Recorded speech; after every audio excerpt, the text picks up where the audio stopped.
Hello, hello, hello. Welcome in, everybody. Welcome into Friday Night Live.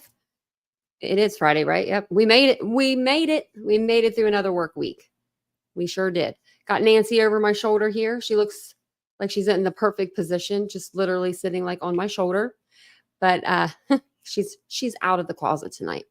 So if you're new to the channel, hi, welcome. If you're not new to the channel, welcome back. My name's Tanya or TitaniumBuilt. You can call me either or. Don't prefer one over the other. I just am glad you guys are here with me for another live. We are going to discuss Idaho 4 this evening. So there's been some new podcasts that have come out. The new book has come out. And we're just going through all of it. All of it. So that's what we're doing over here. There's not a whole lot going on in other news, in other cases, but I do have a little bit of updates. I don't have, let me just double check on one more. I always like to give you the updates if I can at the beginning. Okay. No update on if Caleb Harris has been found or not. So, we're waiting on the autopsy to be completed or DNA to come back for the body that was found in Corpus Christi. And let me say hi to you guys first. That way I can get the minutes going. So I don't start saying the bad words too soon, but I want to tell you about that one. And there's another couple other cases too. Hey, Cheryl. Hey, Ladybug. Welcome in, everybody. Hey, Catherine. I saw Mary Beth was in here. Gwen, number 9. Let me know what number you are when you come in. Hit that like button. I always like doing that. Hey, Otto. And we've got, I see all the green. Oh, you're so sweet, Gwen. Just to take your time. Oh, you had seafood for dinner? Oh, what kind of seafood? Wow, that is a good dinner. That's a good dinner. I'm not a big seafood fan, but I do like crab legs. I could eat them. Oh, I could eat them all day, every day. Pizza bagels. Mary Beth, you remind me when you say you make those, one of my good friends when I growing up, she loved them. She'd make like homemade ones, not the ones that you get like the bagel bites, not the ones you get at the store. Like she made her own little ones. She would eat them every day of the week if she could. Mexican? Oh man. You guys had some good food. We had Chipotle, so I guess that's pretty good. Welcome in, Texas Jewish Dog Mom, and welcome in, everybody. I kind of passed people up, but that's okay. Hey, Heather. You guys know I love y'all. We're all here. Hey, DM. Oh, Otto. DM. Okay, I didn't have, I don't know if you were in here last night when I said a DM, but I didn't have Otto. For some reason, Otto, I don't have your email. And DM wanted me to send you something through email, but I couldn't send it because I don't know why I don't have your email. So, yeah, email me if you guys want. It's TitaniumBuilt@gmail.com, and I'll put it in the chat for you guys when I get to the bottom too. Hey, Sailor George. Hey, pet mom of 2. Oh, pet mom too. Oh, what kind of pets do you have? We love pets around here. Hey, Pooh Bear. Hey, is it Tinker Dog? Tiker Dog? Tiker? It could be Tiker or Teaker. Is there a dog one there? There's a kitty. Oh my gosh, there's 4 kitties. Look at that. That's adorable. I really want a bunch of cats. And I know I shouldn't say that because, I mean, who needs a bunch of cats? But I want a bunch of cats. I want to be that lady. I don't tell my other cat that, though. He don't know. He doesn't know. Hey, Lenora. Hey, Squeaky Will. And if anybody can tell, I still haven't figured out how to do the chat summary yet. I need to figure that out. See, Sailor Outlord George said he loves pizza bagels. Anus? Is it Anus? Anus? I'm probably saying that so wrong. Oh, yes, me too. So we are too. We're on actually part 2. We're going on part 2 tonight. So it's going to be a good one. That's what you had, crab legs? Oh. See, I love crab legs. A snow crab, not king crab, because king crab's too tough for me anyway. And I don't like using that cracker. I'm not good with that. I like to use my hands. I know the spots to hit, where the meat will come out. My mom taught me well. And then I worked at Red Lobster. So anytime a kid would come in and get crab legs, their parents would get these babies, crab legs, like little babies, like 3 years old. They don't know how to crack no crab leg. So there I'd go, cracking crab legs. We do need a group roster. We should have one. I should go through at least, I know that I can at least go through the members and be like, these members are here every night. That'd be funny. I threatened to do that actually before. Hey, Chosen, welcome on in. You made it to the eye doctor and the thrift store. Oh, Cheryl, that sounds like fun. Do you have a good stuff at your thrift stores there? I hear our thrift stores are horrible because a lot of people go in there and they buy the thrift and then they like resell it for more. I wish I could sell my clothes. I know I could if I just put them online. I have a whole storage out there with probably 15 totes full of clothes. It's a problem. But I'm like, well, maybe I'll lose weight. Maybe I won't.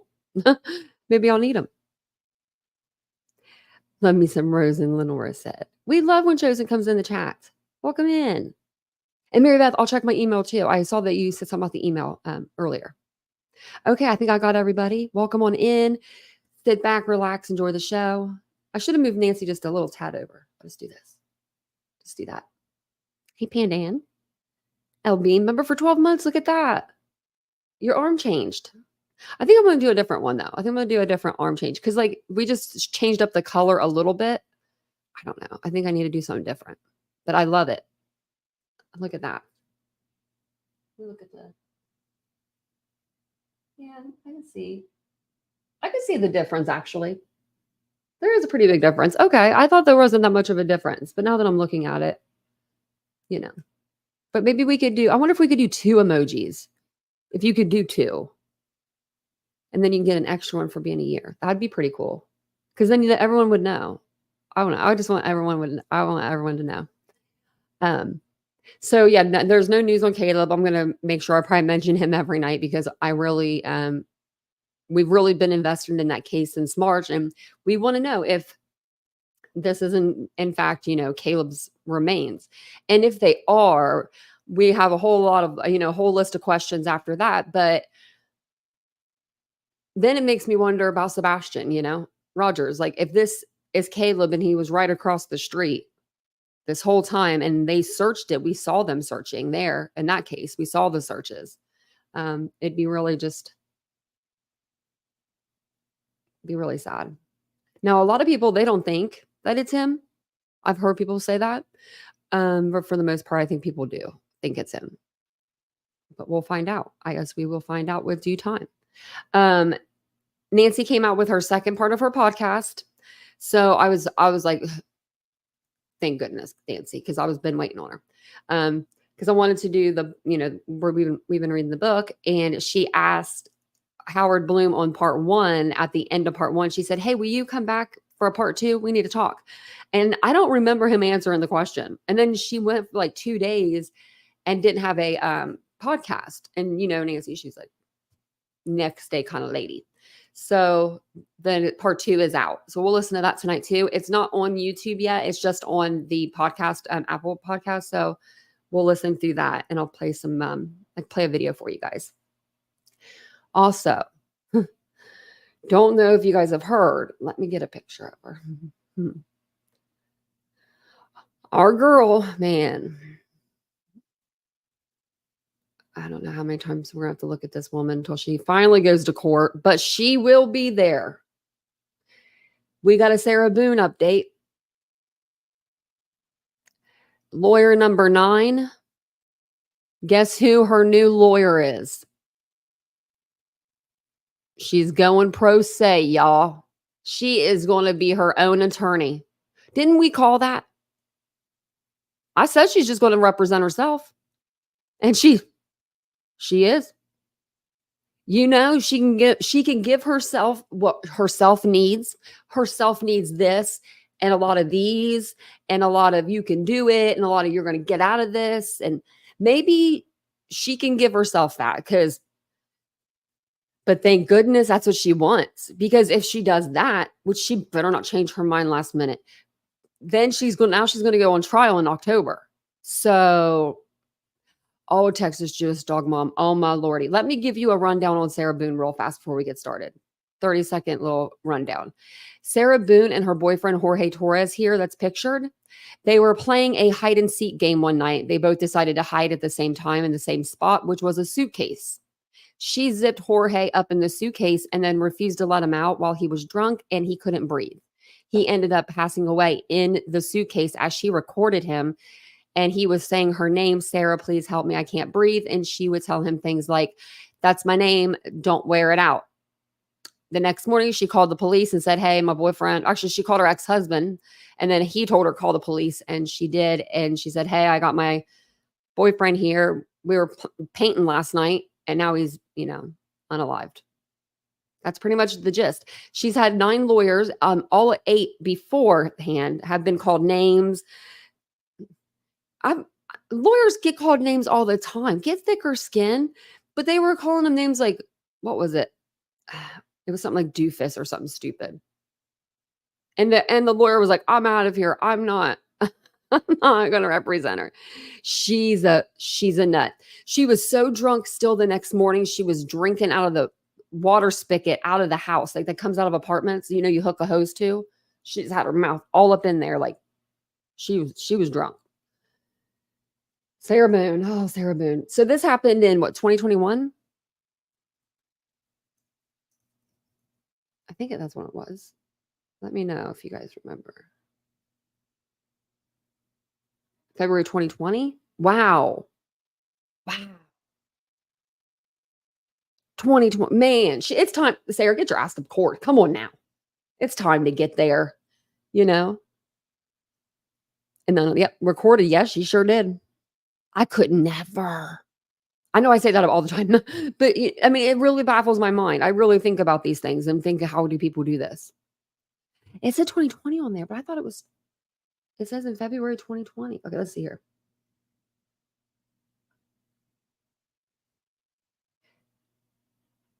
Yeah, it says since her arrest in 2020. Wow. We started covering her in 2022. That's what it is. Hey, Solo. Number 28. His voice haunts me. Yeah. Yeah. And we're going to do an experiment soon because Vincent has a huge suitcase. And it's about the same size as this one. It has to be the same exact size. It's like one of the largest ones you can get. When we came back last year from vacation, I think it was vacation, we were unpacking and I was like, hey, get in there, let me see if I could zip you up.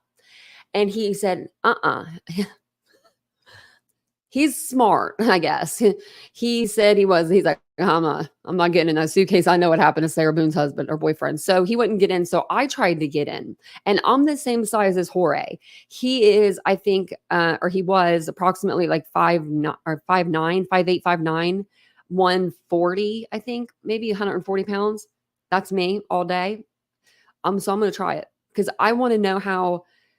I know she had to convince him to get in there and help him. There's no way he got in there all by himself and zipped it up and did all of it. Like, there's just no way. It's crazy. But yeah, it's crazy. I had to go over that with you guys. Just had to go over that real quick because she's a mess, but that's Sarah Boone. That's Sarah Boone for you. I'm going to actually, let me see if I can.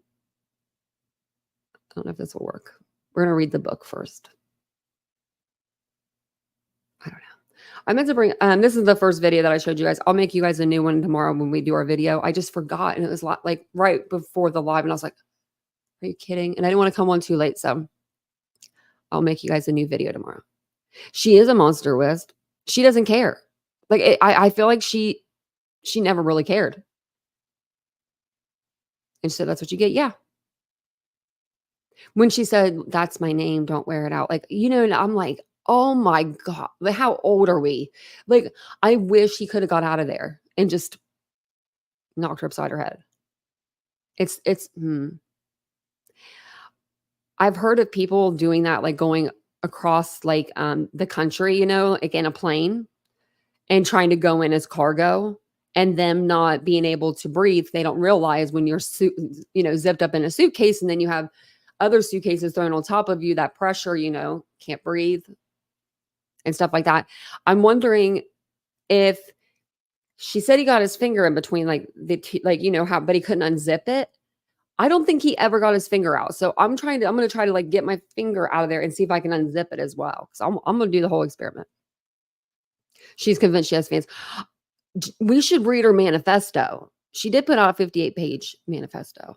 Let me write that down.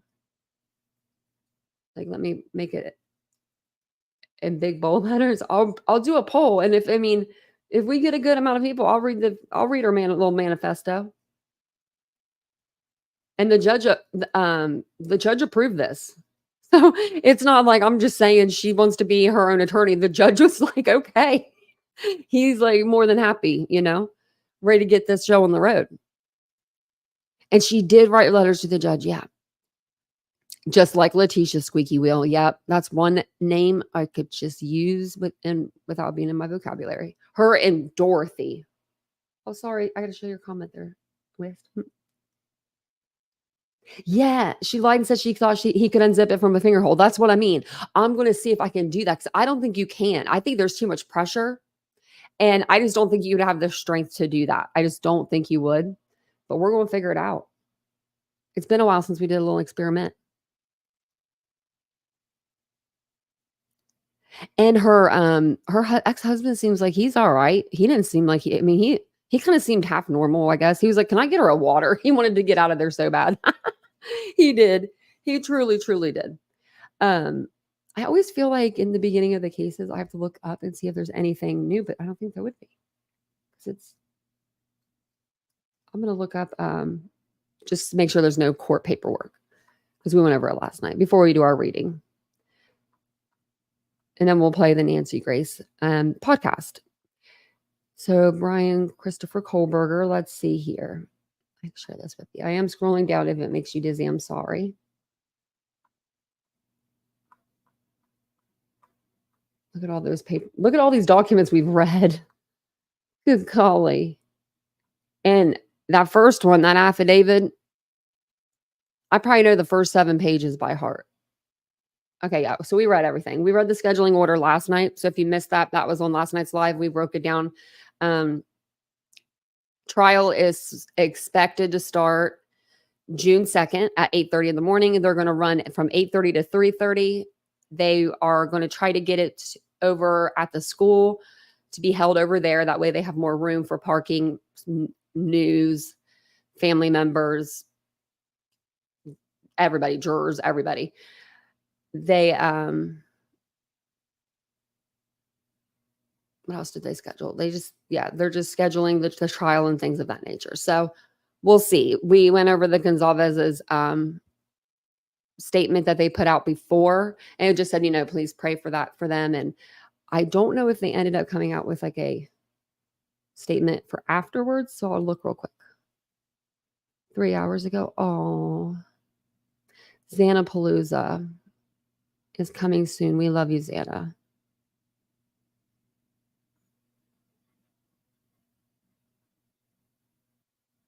Sad. Last year I got my nails done. Her favorite color. That's what I did for like all of them for their birthday. Because I used to get my nails painted all the time. 6 hours ago. Okay. We'll read this. I want to send so much love to everyone that sent love, prayers, and well wishes to our family yesterday. And you all mean the world to us. Gonzalez family statement. It was a good day today. We were able to get a trial date set and things appear to be moving forward.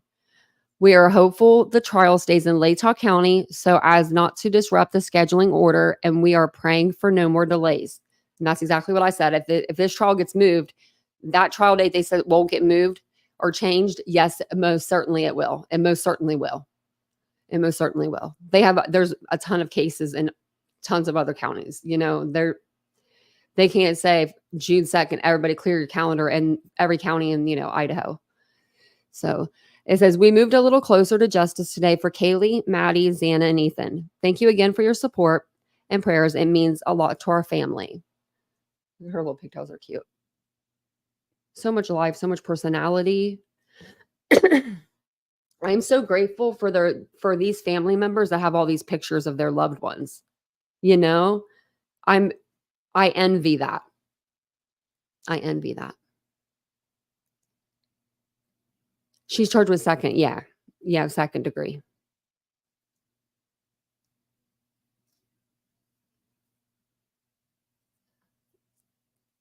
I'm just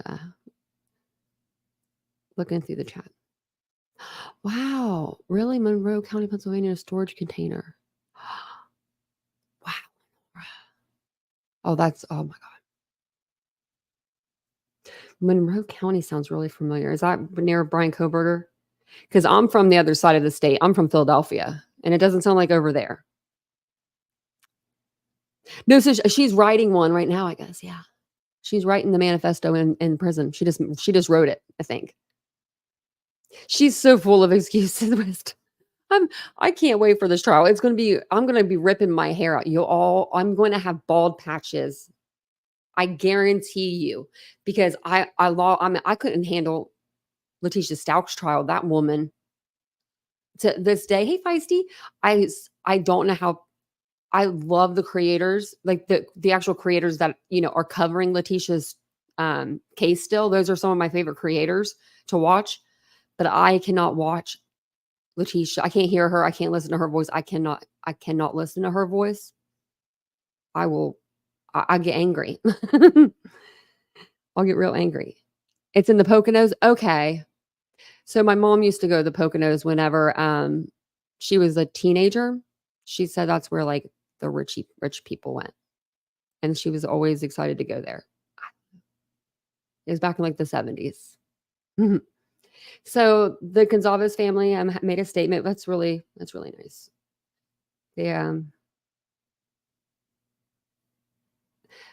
That's probably like a weight lifted off your shoulders in a way, like they got the trial date. So they got their trial date. At least we have a date.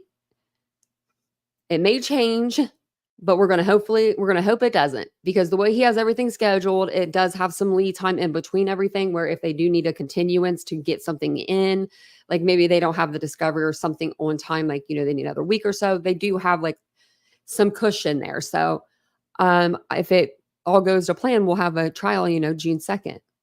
So everybody get ready to pack your bags and go to Idaho. I don't know where we're all going to stay. We need like a big cabin out there. Yeah, Bryan Kohberger's from there. Yeah.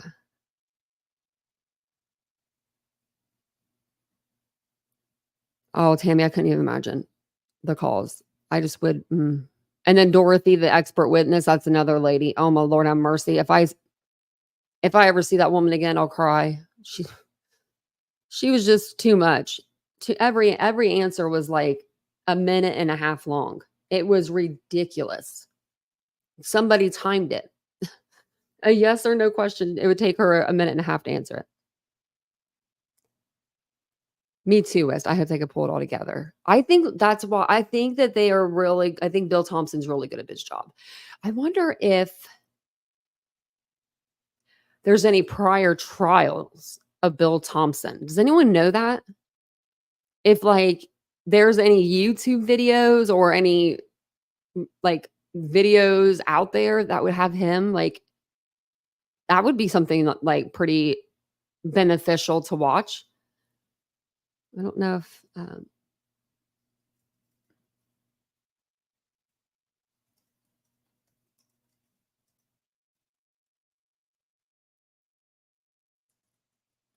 write it. I'll like type it out so I don't forget. Right? Billable hours, squeaky wheel. And well, yeah, visually time. I'm pretty sure that Jay Logston is out golfing at this point. I haven't seen him in weeks, months. Making 180 an hour. I haven't seen him. Is he fired? I asked that yesterday. Dr. Lewis. Yeah, Dorothy Lewis. That was her last name. Oh my West. That lady, she drove me nuts. She drove me so nuts. This lady was supposed to be a defense like expert, and she's talking about how Ted Bundy was like he was she was his last kiss or something like that, and she was just like loving that fact. And I'm like, that is so spooky and weird. And she was like 100 years old. I don't know how old she was, but she was really old. Dr. Lewis, Tammy said, oh my gosh, I know. Oh man, I could talk about that woman for hours. Okay, I won't talk about it for hours. We'll get back to Idaho. We'll get to Idaho. Everyone's probably like, we're finally getting to it. So we're going to do part 2, and I'm going to read you part 2. It's the children's story, and then we will read like a few chapters of this. I'm trying to see. I forget how many chapters there are. We'll do like maybe like 3 or 4 chapters of this tonight, and then we'll do the other half tomorrow. And then we'll watch the podcast tonight. That way you guys can listen to that first thing. So this is chapter 7, The Children's Story, part 2. Everyone's looking for love, right? After all, love is all you need. At least that's what they keep telling you. So why should you be any different? You have needs too. So you just sit in your room and scroll through Facebook or Insta or TikTok, and there they are, all of them looking so pretty. And here's the best part. They don't have any idea you're staring at them, following their every post, checking out every move they make, every tasty smile they flash. It's your reassuring secret. Because if they don't know, they can't turn you down. There's no one smirking telling you to get real, dude. There's no one telling you to get lost. So you just keep looking and looking and looking, only you know what they're thinking. You can't have it. Want to bet. And I want to tell you guys a little bit about part 1 if you guys weren't here for it. So part 1, we went over the last couple of nights, and it was Michael's story, which is Bryan Kohberger's father. It explained the background of Bryan and Michael's relationship as, a father-son. His dad seemed to think that Bryan was, a scholar. He's a doctor. He was calling him, Dr. Bryan Christopher Kohberger, like already. So on the trip back, in December, when Bryan's dad went out there to drive back with him, Howard Blum is assessing, he's just a writer, that Bryan talked to his dad about his troubles as a TA and, possibly, getting fired from his TA job and what he would lose if he did get fired from it, his schooling, his apartment, all of it. So the book tells the background of Bryan also losing weight, talks about him using heroin and getting off of it, and how Bryan's dad, when he moved to Washington to go out there for school, how his dad, interacted with the neighbor and asked the neighbor, hey, can you kind of befriend my son? And they, they did, and they went to a pool party together. So that was another part. So that gives you a little bit of the gist of part 1. And then tonight we're going to cover part 2. Let me know if you guys have the book or not. If you would just put a 1 in the chat if you do have the book. And then that way I know if you're following along with me, because I should have printed it out for you. I don't even know how I would have got it on the screen. Other than taking pictures, and they might not have been very good. As the uniformed police sergeant now slowly approached the Kohberger's car, the officer's body cam documented his unhurried actions. As it happened, just days earlier, the video of another police encounter had gone viral on the internet. Previously overlooked, that official body cam footage recorded the response to a noise complaint. A trio of officers had shown up on September 1st, 2022, less than 2 weeks after Bryan, sporting his new swim trunks, had attended the pool party. Like the bash at the Grove, it was another celebration at the start of the new semester. It too had taken place in Moscow. And an unknown to either Michael or his son, before the day would be over, a very tight circle of Idaho cops and FBI agents would be reviewing the police body cam videos of the two seemingly unrelated events. They would be searching to discover if an incriminating line of inquiry could be drawn between the recordings, and if they held a clue to the genesis of the horror that had followed. Wedged against a leafy hillside, the clapboard house at 1122 King Road. I wonder if I have a picture of it. Rose up 3 distinct levels from a platform base like an ancient ziggurat. A line of frat houses stretched along a nearby bluff. Beyond that, just across twisting Nez Perez Drive, were the carefully manicured lawns of the University of Idaho campus. September 1st was a Thursday, and pretty much everyone had class the next day. Nevertheless, by 8:34 that evening, things were going strong inside. The term had just begun, but 1122 King Road had already secured its reputation as a party house. Tonight, it was once again swarming with students. Tyler Childers' feathered Indians boomed from a pair of waist-high speakers,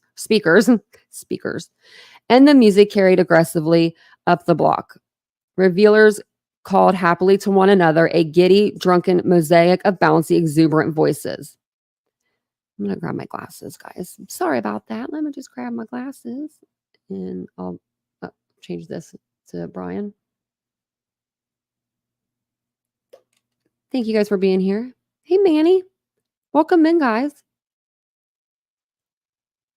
If I didn't say hi, welcome in. Oh, thank you, Mary Beth, for gifted memberships. That's so sweet. I didn't even notice that. For once in my life, I wasn't looking this way. I was looking this way. I swear I'm usually always looking that way. Thank you so much. Oh, and I don't even have the chat down. I always forget to put it on all messages too. Okay. Okay, I will. If it's super, super, super important, just let me know and I can do it right now. But if it's not, I'll do it when we hit the video. I don't know if these are clean or not, but if they're not, they look like it to me. They look like it to me anyway.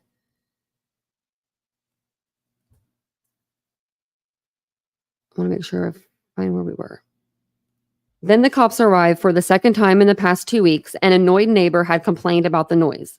A police body camera video captured what happened next, and at the time it's seen as only a small, self-contained drama about the push and pull tensions between police and students in a college town. The night is already very dark, as if starless, but the harsh glow of the house lights illuminates a slice of the driveway, and the Moscow PD officers proceed up this marked path. And this is where they're talking about when they went up to the house in September, the night that they were having the loud party, and none of the roommates were supposedly there. And they ended up calling and talking to Maddie. So that's what they're referring to. They are heading with determination towards the noise, yet their progress is suddenly halted. They spot two young women in jean shorts giggling, leaving the party. At that moment, the co-eds notice them too. Without a word to one another, acting on pure instinct, they veer off into the darkness. It's as if they know nothing good will come from a confrontation with three cops, but there is no escape. An officer trains his flashlight on the pair. They are trapped in a cone of yellow light. You guys haven't been drinking or anything, right? He wonders. The mischief in his voice runs high. No, the girl reply in a weary, uneasy course. Their interrogator now takes his time. Perhaps he is deciding whether to challenge the response he could, after all, order a breathalyzer test. Finally, okay, drive careful, okay? He instructs with a casual authority. Thanks, one of the girls offers, while her friend has the wisdom to keep her silent. Relieved, they swiftly rushed off. As soon as they know it's the cops, they just blend into the darkness. The officer chuckles to his partner. Then they continue up the soft incline towards the house. I remember when those videos came out of like the police body cam videos. We were all over those. Everybody was, because it was like the first time we had seen like any video. My voice is or my throat's starting to hurt just a little bit. Huh. Uh-oh. Hope I don't lose my voice doing this. How funny would that be? Not very funny. Hey, Phantom.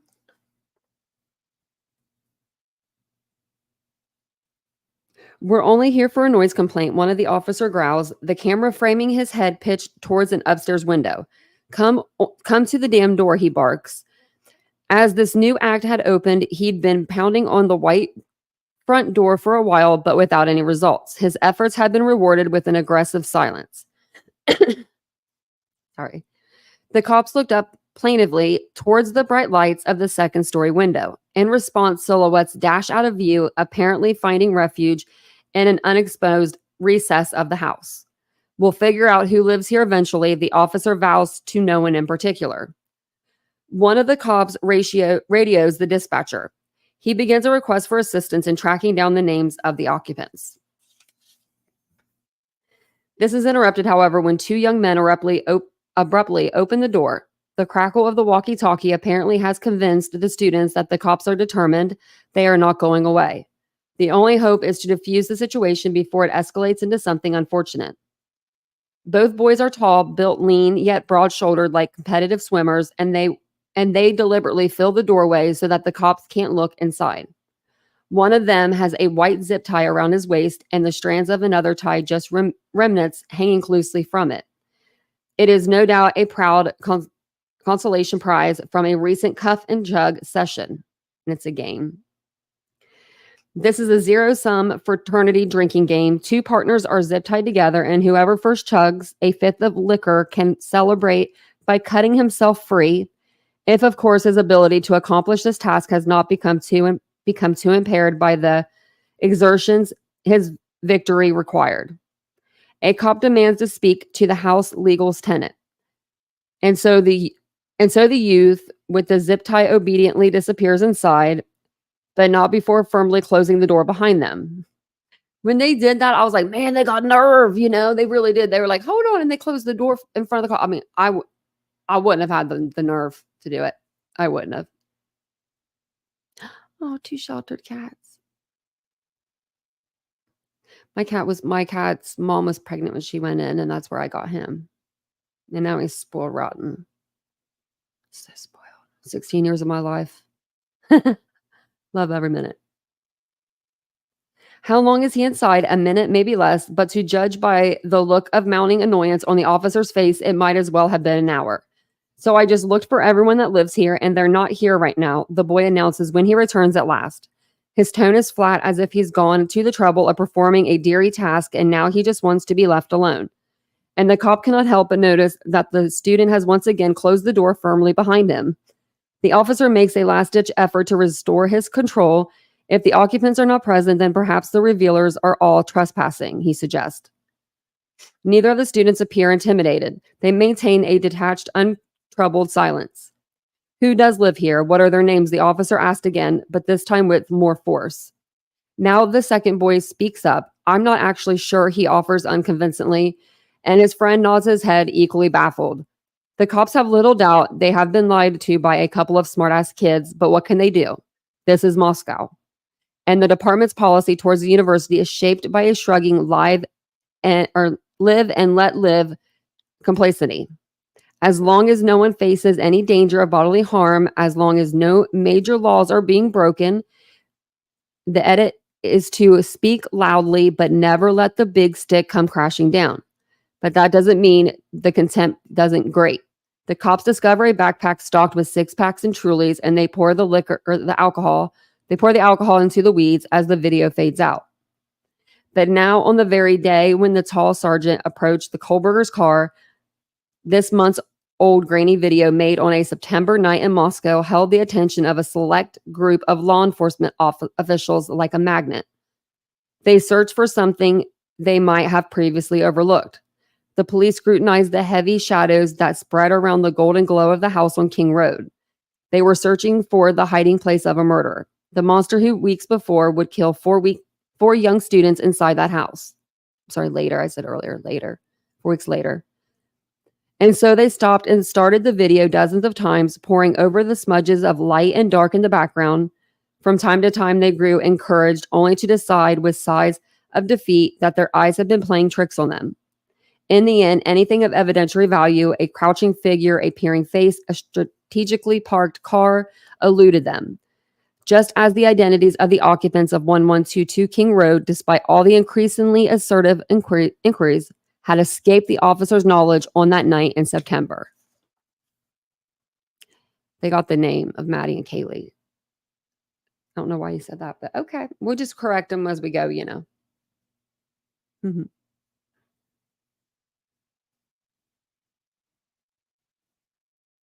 Welcome in, everybody. It's good to see you guys all here. Oh, and at the end of the live, I will play you the season 2 trailer for the new podcast that came out. We've already listened to season 1 that ended in October. That was the one that a lot of people really, really, really enjoyed it. So there's a season 2, and there's already 4 episodes, so it's gonna be good. So we're on chapter 8 now. So who lived at 1122 King Road? Towards the end of the spring of 2022, as students at the University of Idaho focused on the immediate drudgery of finals, while also planning the future fall term, an enticing advertisement appeared on the website that hawked local rental housing. Fabulous location right next to campus, the 6-bedroom, 2-bath, 3-story house has more living space than you'll know what to do with. Tiled entry, large newly updated living room with laminate floors and a great view. Big windows throughout the house and bright open rooms. Bedrooms offer plenty of privacy with a varied floor plan. Master bedroom has a balcony deck. Large kitchen has a dishwasher and a sliding door onto a back patio. Washer dryer available. Large driveway with plenty of off-street parking. He got the bedrooms wrong or the bathrooms wrong. There's a toilet down in that one in the bottom, isn't there? Like it's like a half bath. I thought it was a half bath. Maybe it's not. And there's a laundry room. I thought it was a half bath too. Now I'm going to have to look it up. I'm going to have to look up that app and see if we can find out if it is. I don't know if they fixed it though. Can't go back to the house. Just says utility.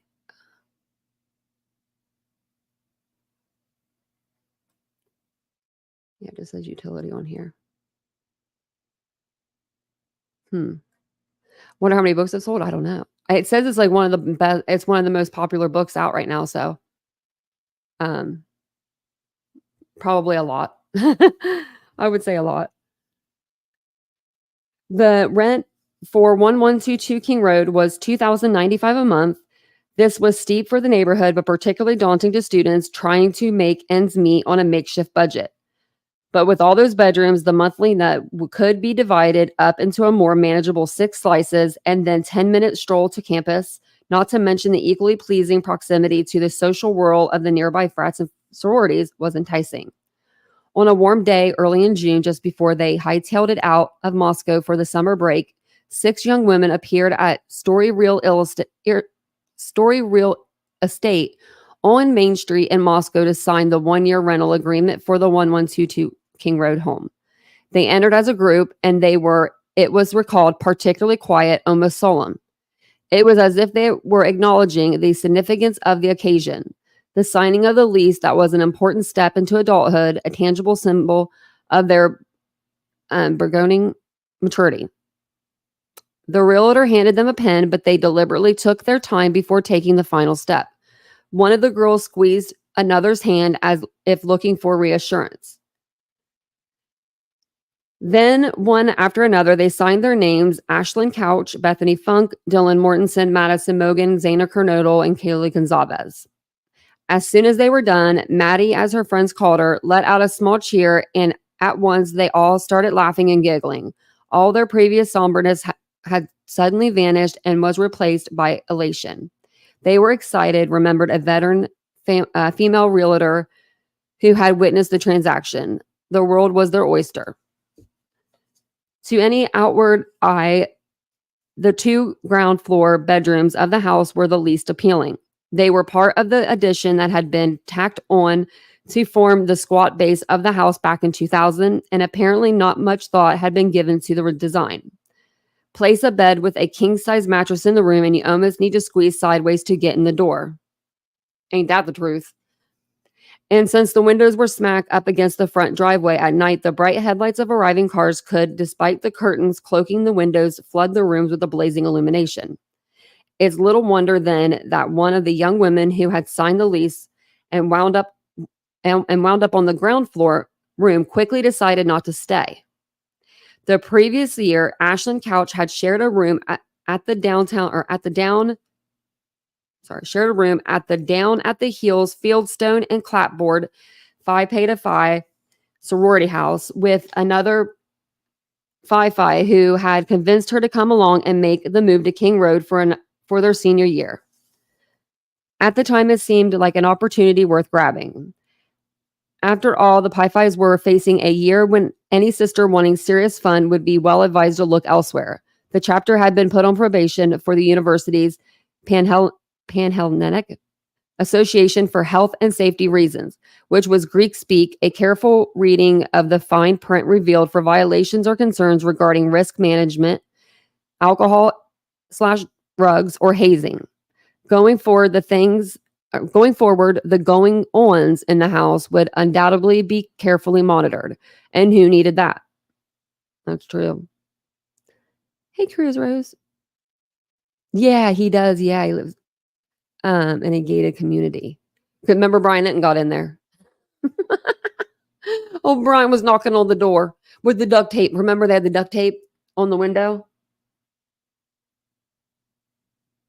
Squeaky will write. That's what I would do. I would read this to my kids. I have a new book too. While Idaho slept. We'll start this one next. If you guys want me to, I'll read it to you. I'm going to read it anyway, either way. So no problem. Where were we at now? We're talking about Ashland. Okay. The prospect of a rousing senior year, of turning a glorious 21, far from the prying and censorious eyes of any lurking house mothers, was indeed tempting, and the icing on the cake. Ashland's old Pi-Fi roommate would be in the new house too. This was the girl with whom she wore a matching bracelet, self-tanned every Wednesday with a nearly religious alliance, shared the ritual of making coffee each morning, and when she needed to let off steam or simply to smile, blasted Usher rapping "Yeah" and danced until they fell down laughing. Ashland had signed the lease with her with great enthusiasm, but after just a couple of nights, she moved out. There was, she told friends, a boyfriend involved. Her mother, who was a canny realtor up north and knew a thing or two about property values, approved the decision too.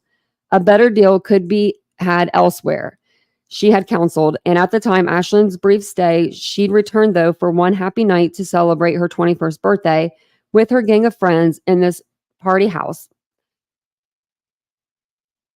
This party house became little more than a small addendum to the large tragedy that would forever be attached to the 1122 King Road.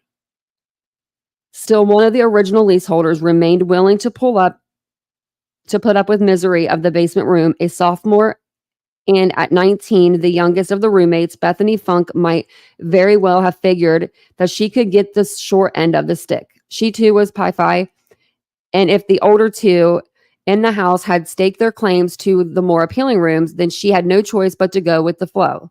Just a year ago, she had been a wide-eyed little, as new sorority members were called, and still felt she owned a measure of sisterly deference to the girls who preceded her into the hallowed ranks of Pi Beta Phi. My lordy. I know this is no Dr. Seuss book, is it? Squeaky. Pi Beta Phi. Okay. Bethany was a sparky young woman blessed with the blonde good looks that were God-given ticket for admission to sorority life at the university.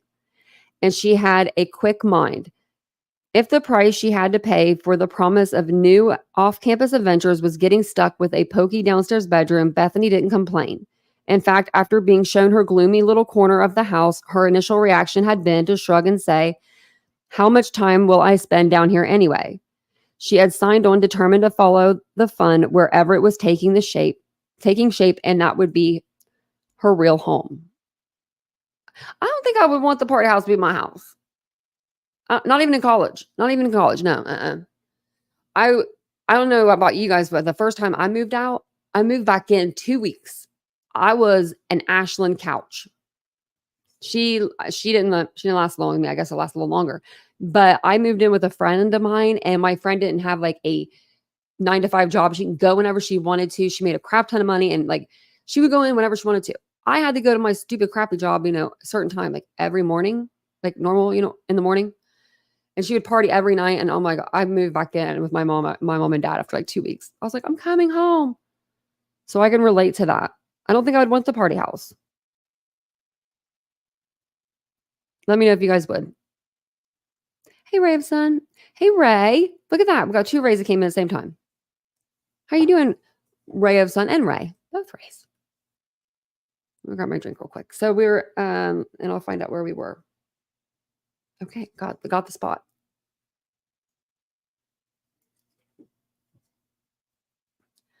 And I can probably change the picture while I'm sitting here. Well, maybe not Kohberger's dad. Up the narrow staircase from her room was the merry soul of the house. This was where the parties would inevitably pick up steam, where connections would be made and late night secrets shared. There was a living room with a slush gray sectional that reeked of stale beer, And conveniently adjacent to it stood a flimsy plastic table with a field of red plastic party cups arranged in a V for the inevitable games of beer pong. High on a far wall hung a cursive neon letter sign that might as well have been both a blessing and a precept for all who entered. Good vibes. When we were buying our furniture, actually, I think I still have the picture. There was a good vibe sign.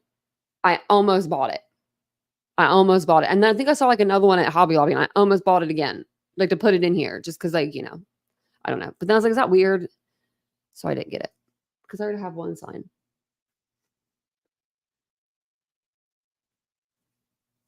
Across the hallway was the kitchen and its sink and formica, and I'm saying that wrong.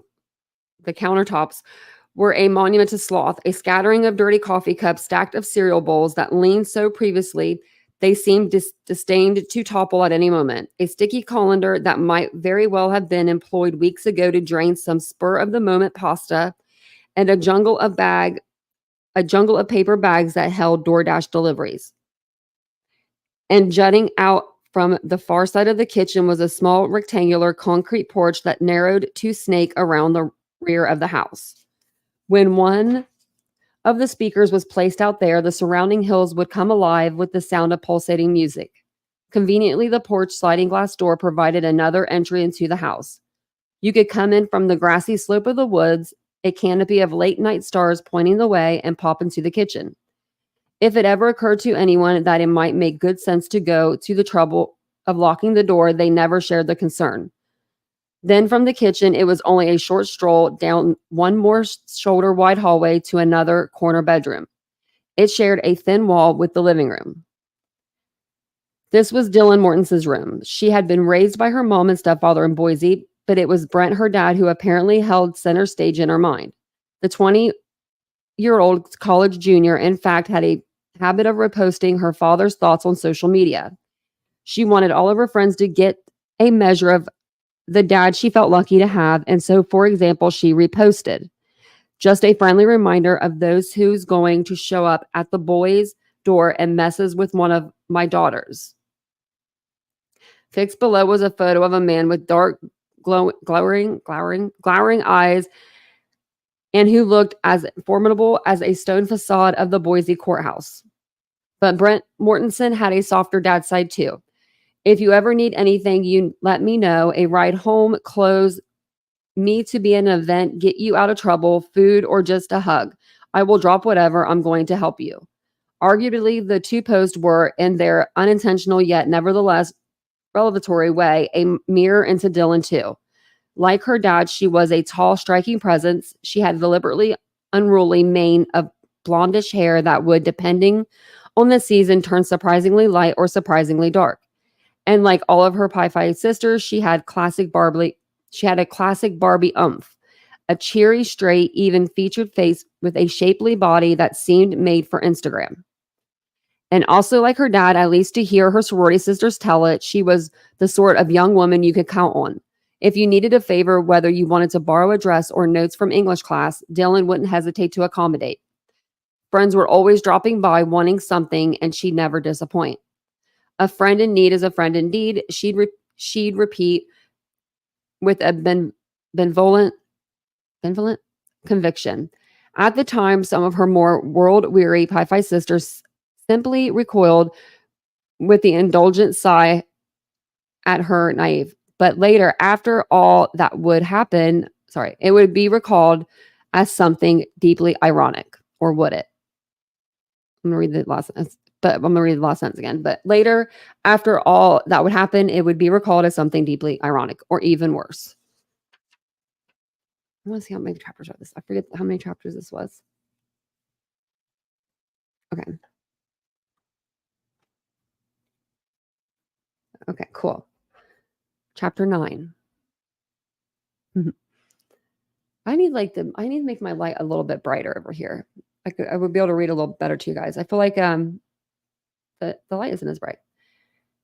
And if you're just now joining us and you're like, what is she doing? Here's this. You can't even see it really. But we are reading the new book that just came out from Howard Blum, When the Night Comes Falling. It is about the Idaho 4 massacre that happened November 13th of 2022. We are on part 2, which is called The Children, and it's just referring to the victims and the survivors. And we are on chapter 9. And with the neon glow of the good vibes sign lighting the way, followed the short hallway that shot off in a perpendicular line from the living room, and there was a remaining second floor bedroom. This was Zana Kernodle's tiny domain. Zana, unlike the other girls, had needed to follow a much more complicated path to get to college. Her matter curriculum, matter circulate. What am I reading? Yeah, I said that right. Matriculation. Yeah, matriculation. I don't even know what that means. Okay, I'm going to look up this word just because I need to know what it means. Can't read to you if I don't know what the word means, you know? This is the first one I've had to look up. I'm surprised. It's going to mean something so simple. Watch.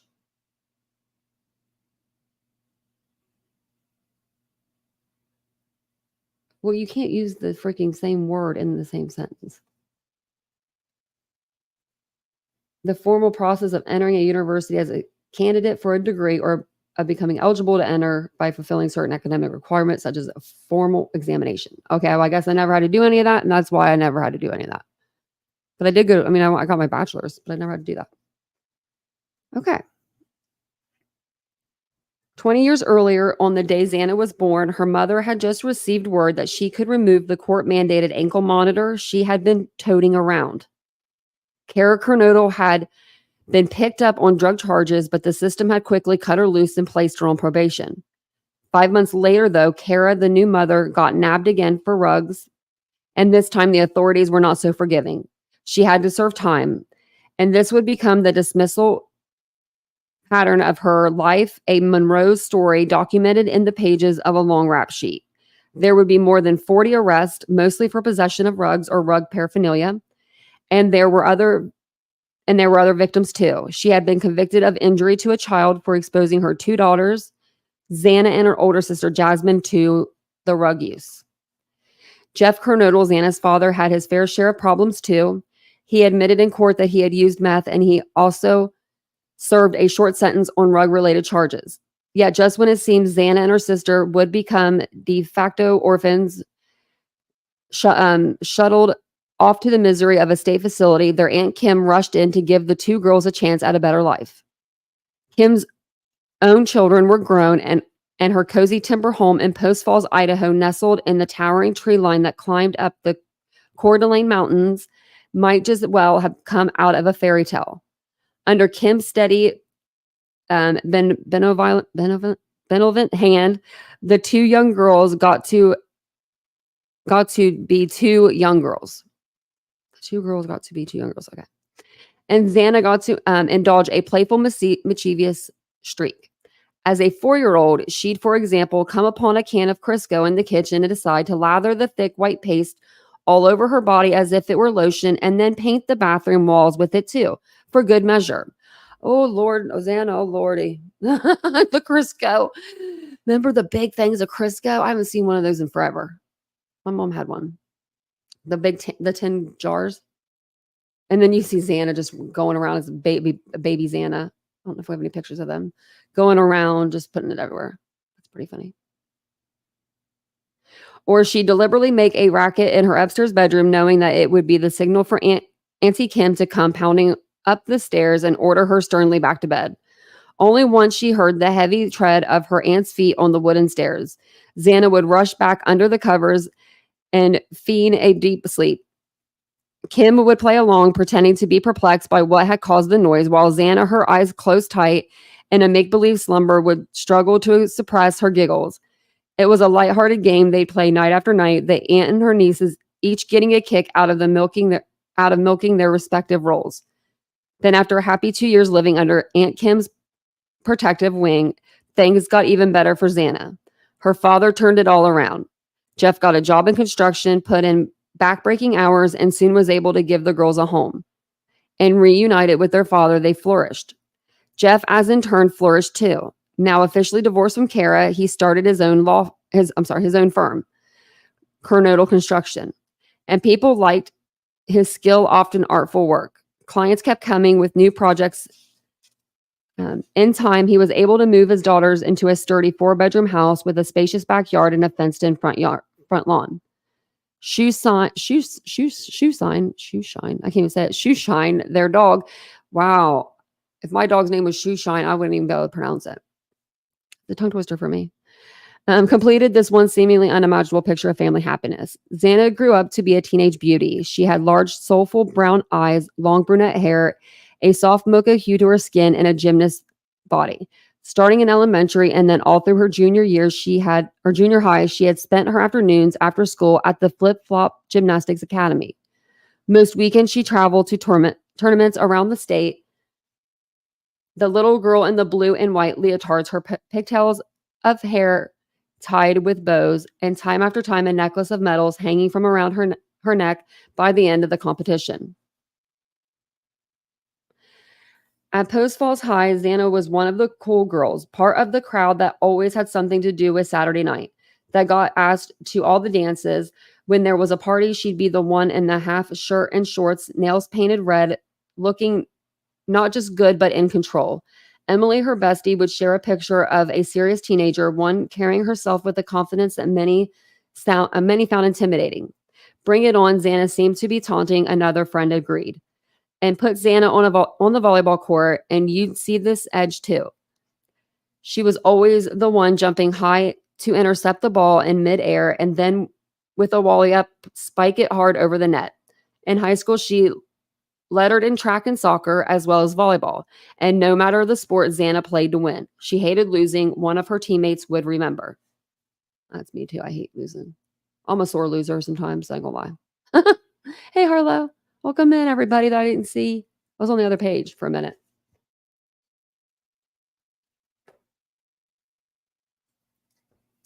Well, this book's pretty interesting. I will say that I'm interested in it. I'm definitely interested.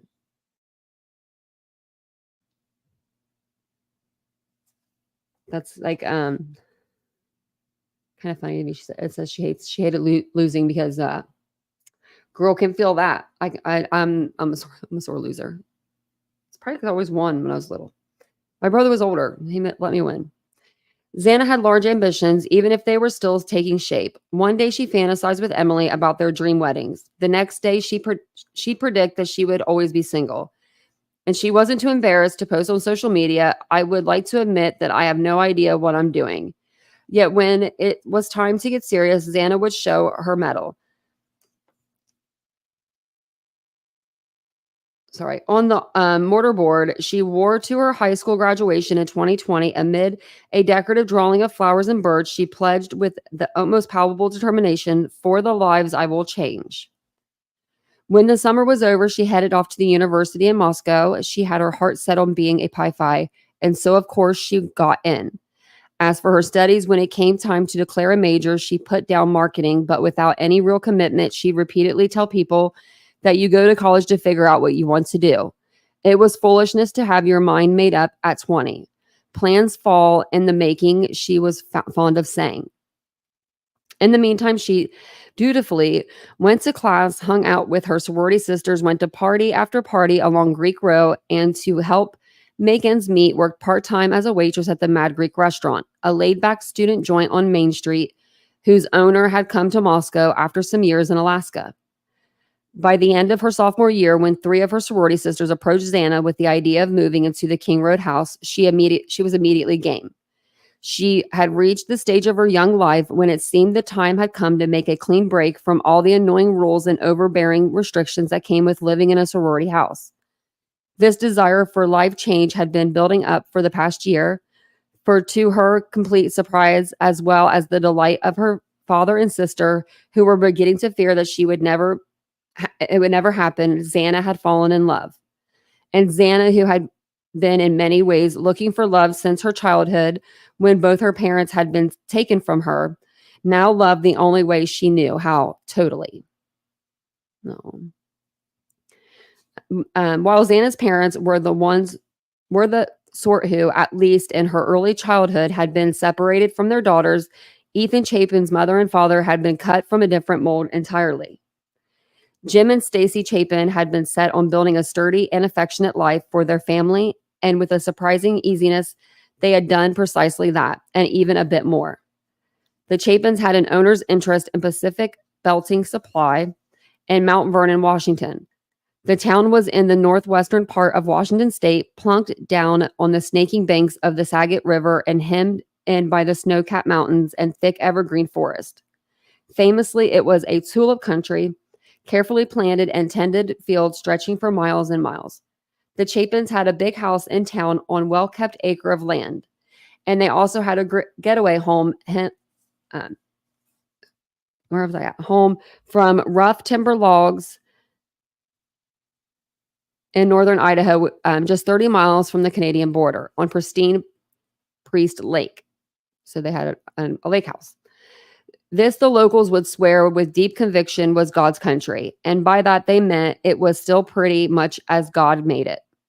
Yet, best of all, the Chapins had a nearly instant family ready to fill the many rooms of the homes with laughter, horseplay, and for years, the discordant sounds of novices making their way through the 12 major Clarence scales. The Chapins had 3 children, and each was born nearly precisely 1 minute after the other. Ethan came first, followed by his brother Hunter and sister Maisie. Since Ethan was the oldest of the triplets, even if only by minutes, perhaps it was only natural that he was their leader. They all played sports, lived for sports, to hear their mom talk about it, but Ethan was always the star no matter what the game. That was true in soccer, where all 3, the 2 boys and their sister, played the same Conway Middle School team in Mount Vernon, and at Mount Vernon High School, the 2 boys played basketball. Both were forwards, but Ethan, who as a sophomore was already a towering 6'4", had been a Skagit County All-Star year after year. Yet broad-shouldered, hulking Ethan, his friends would tease a gentle giant. He didn't so much stride as shuffle about, never it seemed in a hurry, and nothing could upset him. He'd always shrug setbacks off with an easy, affable grin. And so when COVID pretty much shut down the high school for both his junior and senior year and classes were online, not that he ever had too much truck with academics, he adjusted in his usual compliant way. Instead of going to school, he worked long hours furrowing and seeding in the tulip fields. Or he'd head up to Priest Lake and bus tables at Hills Resort. How was he doing this no, he wasn't. Not during 2020, Bloom. How, if he's out of school, he's not going to be at the resort. They didn't have the resort open. Some of this stuff's kind of funny. It just said that Ethan would be at the resort, but still, he didn't let COVID put too much of a damper on his socializing. He found time to be slightly goofy, often tipsy, clown dancing in a woman's bikini top or playing beer pong dressed up as a hot dog. He was always the first on the dance floor, cutting his moves with an aggravated playfulness. Ethan was the life of every party, and that was just how he wanted to be. But by the time Ethan, along with his brother and sister, had arrived at the University of Idaho in August 2021 for his freshman year, the gentle giant had grown up into a handsome young man with a mop of thick dark hair, a wide, thoughtful forehead, sleepy brown eyes, and a sly hipster mustache. Ethan projected a calm, unflurried assurance, a steady contentment. In his happy-go-lucky, ready-to-party way, Ethan was a fraternity guy before he had ever signed on. But once at the university, he rushed along with his brother Hunter, Sigma Chi. His sister Maisie had joined the stately, rather decorous Kappa Alpha Theta sorority. But Sigma Chi, a blue ranch house perched on the bluff along Nez Perez Drive, was Ethan's kind of place. A big, disheveled man cave. The bunk beds were squeezed together in closet-sized rooms nearly side by side, and if you were unfortunate enough to get stuck with the upper level and fail to remember to duck when you pulled yourself out of bed to rush to class, you could do serious damage to your head. The bathrooms, seemingly last cleaned during the Clinton administration, were as inviting, if not as toxic, as a nuclear waste dump. The living room was dark, dingy, and reeked of stale beer. And the brothers were constantly forgetting to feed their house dog, a husky named Bolt. How does he know all this? But the front had a reputation for throwing bustling parties on a Saturday night. And Ethan, true to his conventional nature, was always the lighthearted giant holding center stage on the dance floor. Let me see. It was at one of these frat house gatherings that towards the end of their freshman year, Zana and Ethan met. Like many romances, it started as a friendship. They were two young, good-looking kids that were cautiously taking their time to get to know one another. Nevertheless, by their sophomore year, they had become, without much drama, a couple. On a warm spring day, they would go out golfing with friends on the university course, and Ethan would open his bag to reveal he'd left his clubs back at the frat house and would instead stock up on 6 packs of Bud Light Lime, his drink of choice. Or Zana, now pretty much part of the family, would come up to the Chapin summer home in Priest Lake, and there she'd be at the dinner table talking away with Stacy Chapin as Jim carried in the grilled burgers and hot dogs.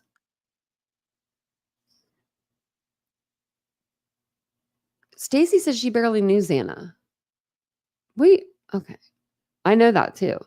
Photo after photo, no matter where they were taken, caught the identical pose. Zana nestled under the protective crook of Ethan's arm, her head resting blissfully on his broad shoulder. There was one photograph, however, that was Xana's favorite. She kept it in a drawer in her room in the house on King Road. It was a shot of Ethan standing tall in a bright field of tulips at a farm not far from his family's Skagit Valley home. She cherished it because Ethan had told her that tulips, according to Turkish tradition, were considered a symbol of enduring love. And she'd happily taken that knowledge to heart. But if Zana had done a bit more probing, she would have discovered that the Dutch had a different view. For them, tulips symbolized the briefness of life. I didn't know that. Wow, okay. We'll read through one more chapter, and it's just a couple pages, and then we'll go into the podcast. Because I think I can read this in just 10 minutes. So, which left the third floor of the house. And here at the summit, where the two bedrooms that were a shared domain of Kaylee Gonzalez and Madison Mogan. Divvying up the top floor that way seemed only natural. The two 21-year-olds had grown up sharing pretty much everything. It was as if the two girls had been born under the same star, same age, same schooling, same cute short skirt, tight faded jeans, fashion sense. Same bubbly 100-watt smile, same long cascading blonde hair. Although Kaylee's shiny yellow color owned a lot more to nurture than nature. At a quick glance, the only immediately noticeable difference was that Maddie was petite, a pint-sized yet no less glam version of her best friend. To just about anyone who knew them, it was as if they were two parts of one whole. Their names might just as well have been hyphenated, Kaylee, Maddie. The two girls had met in the 6th grade at the Coeur d'Alene Charter Academy. It was proudly rigorous school and provided a no-nonsense college prep education. It offered the school administrators would brag a chess club, but no football team. Magazines repeatedly ranked it the best secondary school in the state, and it hadn't taken long before Kaylee and Maddie were chomping at the bit to get out. Wow, I didn't know that. I'm gonna grab my drink real quick. I didn't know that they have a chess team, but they don't have a football team. Well, okay. I would like to be a cheerleader on the chess team. That could be fun. Of course, I lost my spot. Oh, I think they were just flipping to this page. Let me see. We should seriously play a drinking game. Every time I lose my spot, we should have to take a drink. But I found it, so we're good. They arrived at the school by different, outwardly incompatible paths. Kaylee had grown up giggling, high-spirited middle child in a family of 5. Of the broad, she was the daredevil, the one who would lie flat on the ground as the garage door descended like a guillotine, and as her siblings cheered her on, waited until the last possible moment to roll to safely. And she was the prankster, the one who removed the batteries from the TV remote and then watched with suppressed laughter as her grandfather ranted about how the darn thing was inexplicably broken. It was a happy home and a happy childhood. Her father, Steve, had studied computer science and played football at the University of the Pacific in California, and then gone on to earn a good living bouncing from one IT job after another. With his wife, Christy, they first owned a rambling house on a suburban tree-lined street right near the shores of Lake Coeur d'Alene. Then their hearts set on living in the country. The Gonzalez bought a 7-acre spread with pastures and woods and a house large enough for each of the kids to have their own bedroom in nearby Rutherford. In time, they added a pool to make things even more perfect. For Maddie, childhood was a more grinding time. Ben and Karen Mogan's marriage had cracked from the strains caused in part by Ben's drug use and all too frequent struggle to pay bills. They separated when Maddie was a toddler. In the decades to come, Ben would still be pleading guilty to misdemeanor drug raps and going off to do 90 days in jail, and his new wife, Corey, Maddie's stepmother, would face drug charges too. Karen remarried Scott Laramie, and now Maddie, trying to make the best of things, called both Ben and her new stepdad dad. She grew up in a working-class neighborhood in a small, tight house on La Crosse Avenue in Coeur d'Alene. It was a bit down at the heels, and in fact, it looked like it could use a fresh coat of paint, but same as nearly everywhere in Idaho, there wasn't too long of a hike to a shimmering lake or a grove of evergreen trees. Maddie liked to pretend she was a fairy. It didn't matter if things were rocky at home, she could escape the twinkling magic of her inner life. But once she met Kaylee, it was as if there was no longer any need to escape to a splendid imaginary world.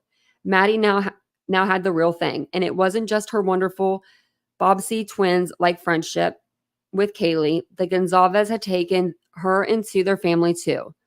They routinely set another place for her at the dinner table when she came over after school to do homework, and Maddie joined in when it was time to put the ornaments and tinsel on the tall Christmas tree in the living room. When they went off on family vacations, and the Gonzalez made a point of escaping whenever they could from the long, brutal Idaho winters, they took Maddie along. From Belize to Cabo to Waikiki, the two girls posed for family snapshots in their bikinis in one glistening tropical holiday backdrop after another. The Gonzalez would both say that they grew to think of Maddie as another daughter, and the bonds only grew stronger between both sets of parents as well as the girls themselves after Kaylee and Maddie presented their proposal. Thank you so much for the $10 super sticker. I appreciate that. Thank you. It's very kind. I'm just reading the chat now. You guys got my attention. You've done the hair of the coworker of Maddie's stepmom. Oh, wow. You probably know that. You probably know some stuff then, because hairstylists know everything. They know. They have all the dirt. They have all the deets. They have them all. Sorry, my eye was itching there a little bit. In a well thought out document, the two conspirators had spent a lot of time huddled in Kaylee's room, refining their arguments and zeroing in on a proper, firm, but at the same time, non-combative tone. It was midway through their 8th grade year, and their minds were made up. They had enough of the demanding charter academy and wanted out. Instead, they hoped to transfer to Coeur d'Alene's Lake City High, where they wouldn't be required to wear ugly old lady khaki skirts, and on Friday nights they could cheer on the Timberwolves with the rest of the town. And the prospect of a more manageable homework load was pretty enticing too. After the parents read the co-authored document, they were too impressed to put up much of a fight, and besides, they wanted their daughters to be happy. Kaylee and Maddie were indeed happy at Lake City.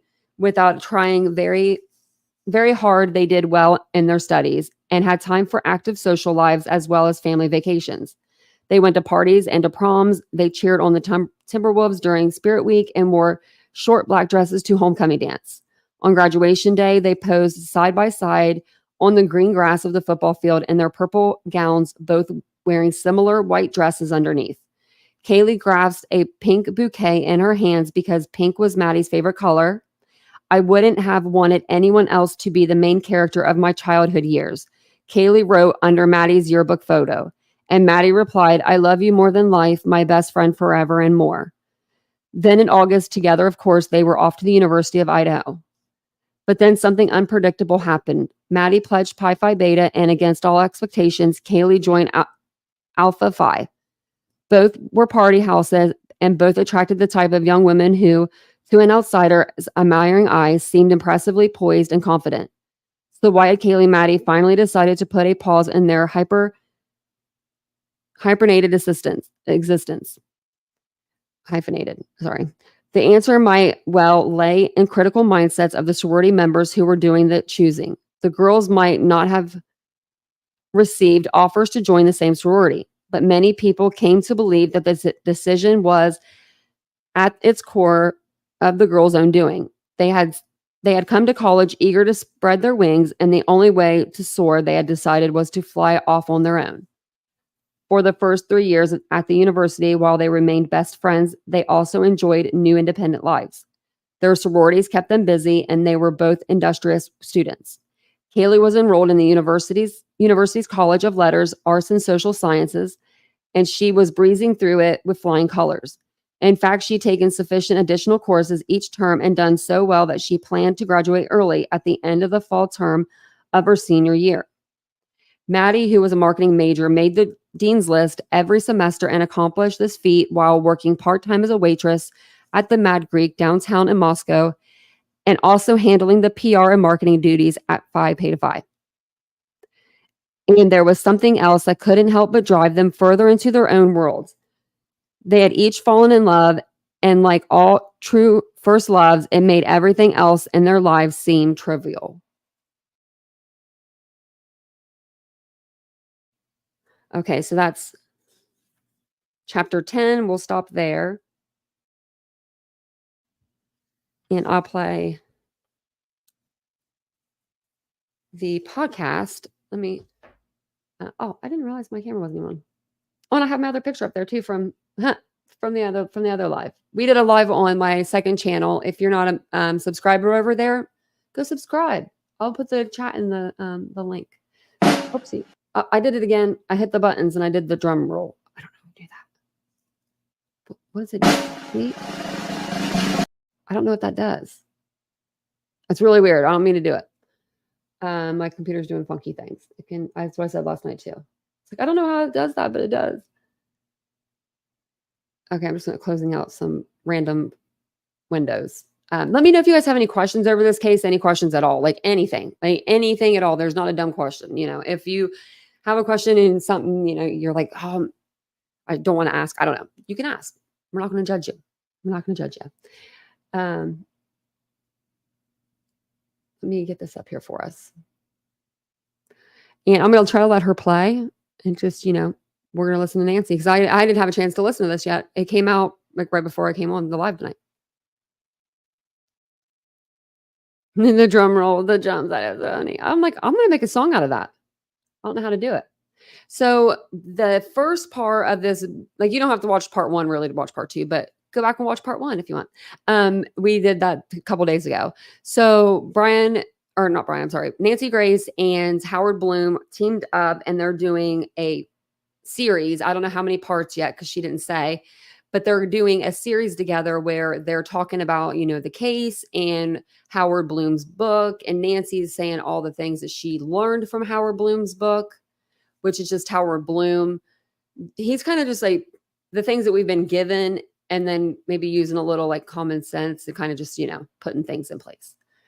And she's here for it. Nancy was in Idaho. She's here for it. Oh, and I have to fast forward it. It's going to be loud too, maybe. Okay. Crime Stories with Nancy. I don't have to fast forward it. So that's even better. If you guys don't mind just taking a second to hit the like button, it really does help. And thank you guys for listening to me read tonight. I appreciate that. Great. And I'll put a picture up for you guys to look at too. new and very disturbing details emerging surrounding the Bryan Kohberger quadruple murder case. Good evening. I'm Nancy Grace. This is Crime Stories. Thank you for being with us. What happened the fateful night of the University of Idaho 4 murders? New theories revealed in a special episode with author Howard Blum. Thank you for being with us. Author Howard Blum has just come out with an incredible book chock full of not only theories, but facts supporting the theory, supporting the hypothesis of the prosecution that Bryan Kohberger, in fact, murdered 4 young University of Idaho students. Howard Blum, you describe in depth what happened with the 2 surviving roommates, Dylan and Bethany. Listen. In the early morning hours between 4 a.m. and 4:30 a.m., Dylan Mortenson says she calls out to her friends who she thinks are being too loud. After hearing more loud noises, Mortenson again tells her roommates to calm down. She's trying to sleep. She turns and locks their door. Hearing loud noises again, Mortenson opens the door and sees Bryan Kohberger, allegedly, and believing him to be a partygoer who is leaving, says nothing, shuts and locks her door again. The girl that lived. According to prosecutors, Bryan Kohberger went into the home on King Road with a mission to commit the perfect murder. Could he actually commit mass murder and not leave a trace behind? And what about the 2 that lived, Dylan Mortenson and Bethany Funke? Listen. Dylan Mortenson and Bethany Funke are both home while their friends are murdered upstairs and are left unharmed. Sources tell ABC News and author Howard Blum that Mortenson and Funke were using their cell phones to communicate before, during, and after the murders. Many have wondered, since Mortenson and Funke were both in the home and on their cell phones when the murders are taking place, why is there an 8-hour delay before police are called? And why were other friends called before police? Howard Blum joining us with an all-star panel. And guys, remember, we're not having high tea at Windsor Castle. Jump in with your own theories and questions. The state could use them. Howard Blum, I'm curious as well, and you devote a lot of time to this in your book, When the Night Comes Falling, about the delay on Dylan Mortenson's part. She actually sees the killer leaving the home. There is a serious delay, and during that time, a lot of evidence could and most likely was lost. Question to you. You described the police grappling with that 7 to 8 hour delay. Describe that. The police are dumbfounded. They can't understand how this girl could see a killer in the house and do nothing about it. Her behavior is irrational. And I think, though, ultimately, the police and I have concluded that a rational explanation is impossible. I think she was locked in a state of terror. I also believe Kohberger, as he descended and passed her on his way out of the house, was locked in his own state of mania. He was surrounded by his own armory of hate, if you will. If Dylan had spoken out, if she had tried to penetrate the moment that he was locked in, I think she would have died. I think she would have become another victim. Her terror, her silence saved her life. You know, I haven't really thought about it in the way that you just stated it, which is chilling. Joe Scott Morgan joining me, professor of forensics, Jacksonville State University, author of Blood Beneath My Feet on Amazon, and star of a hit series, Body Bags podcast.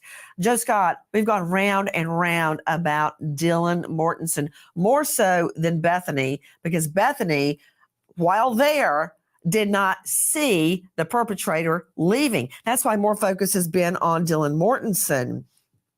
What do you make of what Howard Blum just said? I agree with him.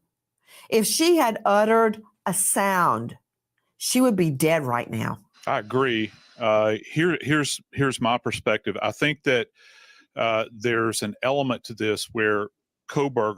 I agree with that. I agree. I think that she wasn't opening that when she was opening the door, getting up the 30 different times or whatever. When she was opening it, I don't think she was swinging that door open like, hello, everyone. I think she was just kind of opening it up like a crack. And in my personal opinion, I don't believe that when Bryan Kohberger was heading towards the back slider door, like when he was going in that direction, because it says that direction, I think that and that's when Dylan saw him. I personally think he was going up the stairs to get the sheaf. And I don't think that he ended up, I think he didn't end up going up all the way and he just turned around, said F it and left. But I think that he didn't even see her. Let me know what you guys think. Do you think that Bryan or whoever committed these, horrific crimes, or murders, do you think that they saw Dylan? Do you think Dylan saw them? I believe Dylan saw him. Bushy eyebrows, I guess. I don't know. I mean, the bushy eyebrows thing still, I think he's cutting them things. Because every time he goes to court, they look different. I'm trying to zoom in over here. It's sad. It's sad but true. If he did in fact commit these crimes, It's like he's was in pulling them such out. an exhausted state, Hey, he Dana. has tunnel vision at this point in time. He's trying to clear himself of the scene.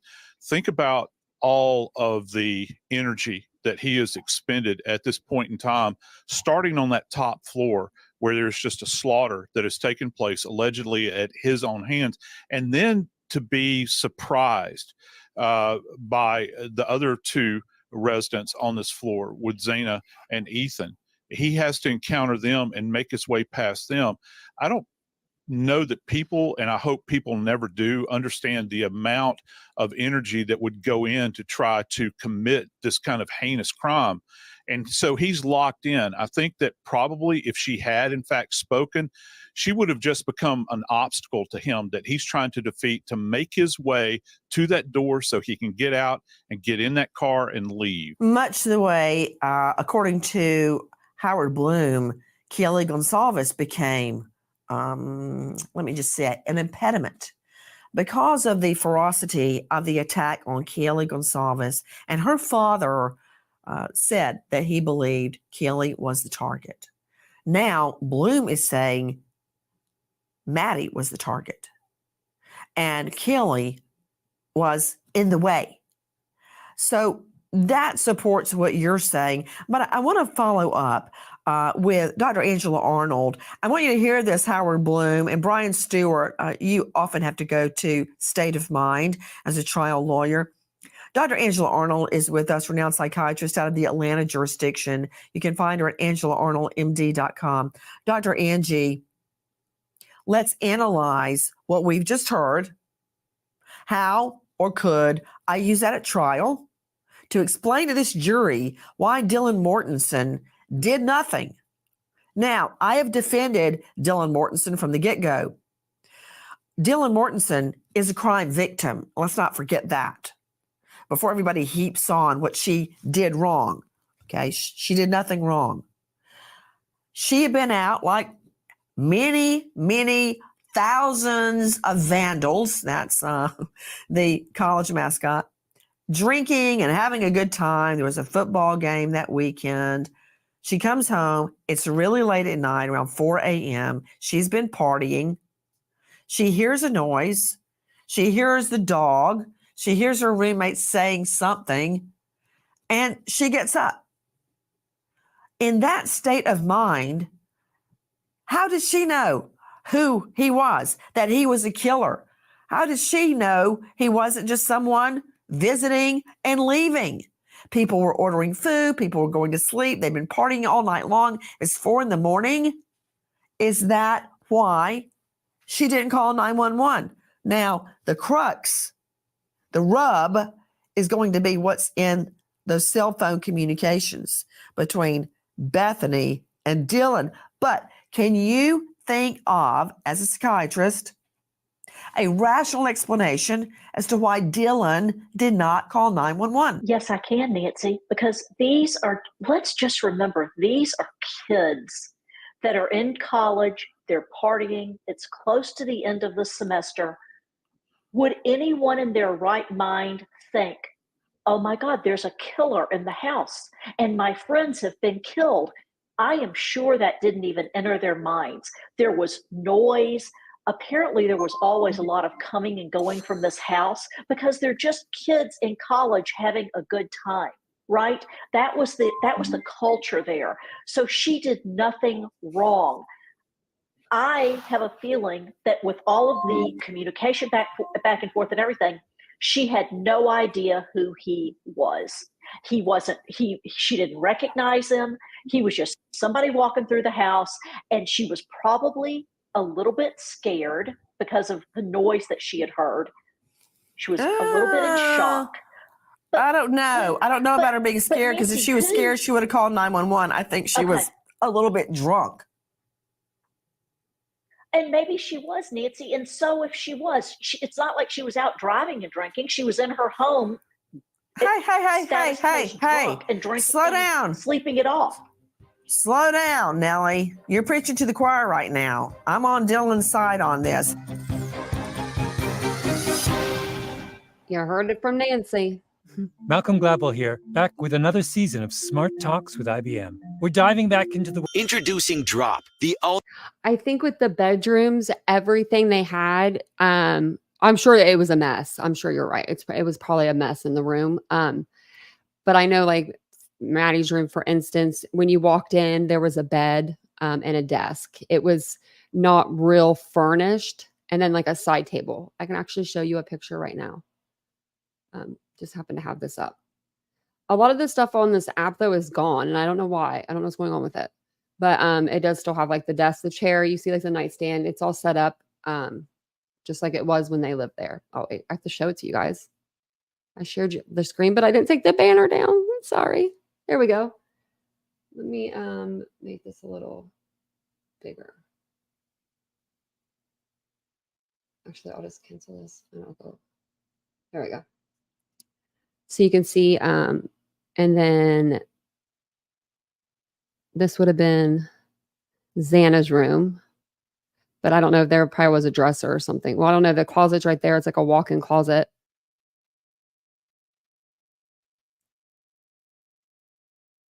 So those would have been like the two like main rooms he would have been in. Let's see. And then this is Dylan's room here. It won't let me like go into some of them. And I think that's one of them. But you guys get the gist of what's going on. ultimate rewards app. Missed experience. That's for yourself. Time to get credit for the company that mistakenly specialist. Back to Howard Blum. And the house, the bedrooms were, you're right. They were very small. There wasn't a lot of room in, each of them. So I could see definitely things getting toppled over. Especially all the stuff they had in that house, there was probably more things on the floor than what we'll ever even know. I mean, we may know when they do the 3D scans, if they show those in court and we're allowed to see those. I hope we are. I'm hoping. Boom.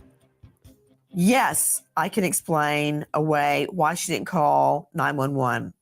But what do we know about her communications with Bethany during that time, the other roommate? Does it prove she did know an attack was occurring, or does it prove the contrary? You are raising one of the great mysteries of this case. All I have been able to find out is that testimony about those texts were given to the grand jury. The grand jury heard about it. The grand jury reviewed some of those texts. What they said, I'd be dishonest if I said I knew. My feeling is, though, that Dylan and Bethany are both victims. Their lives are changed forever by these events. And, we keep on looking for a rational explanation for Dylan's behavior. It wasn't a rational night. I think I know something. I think I can deduce something, Howard Blum. And I may be be proven very wrong come trial time. But Let me go to a trial strategist on this. Bryan C. Stewart, veteran trial lawyer, who is joining us from this jurisdiction in Idaho. He practices there in Utah. Bryan, you've tried a lot of cases. And if you want to win a case, you marshal your evidence.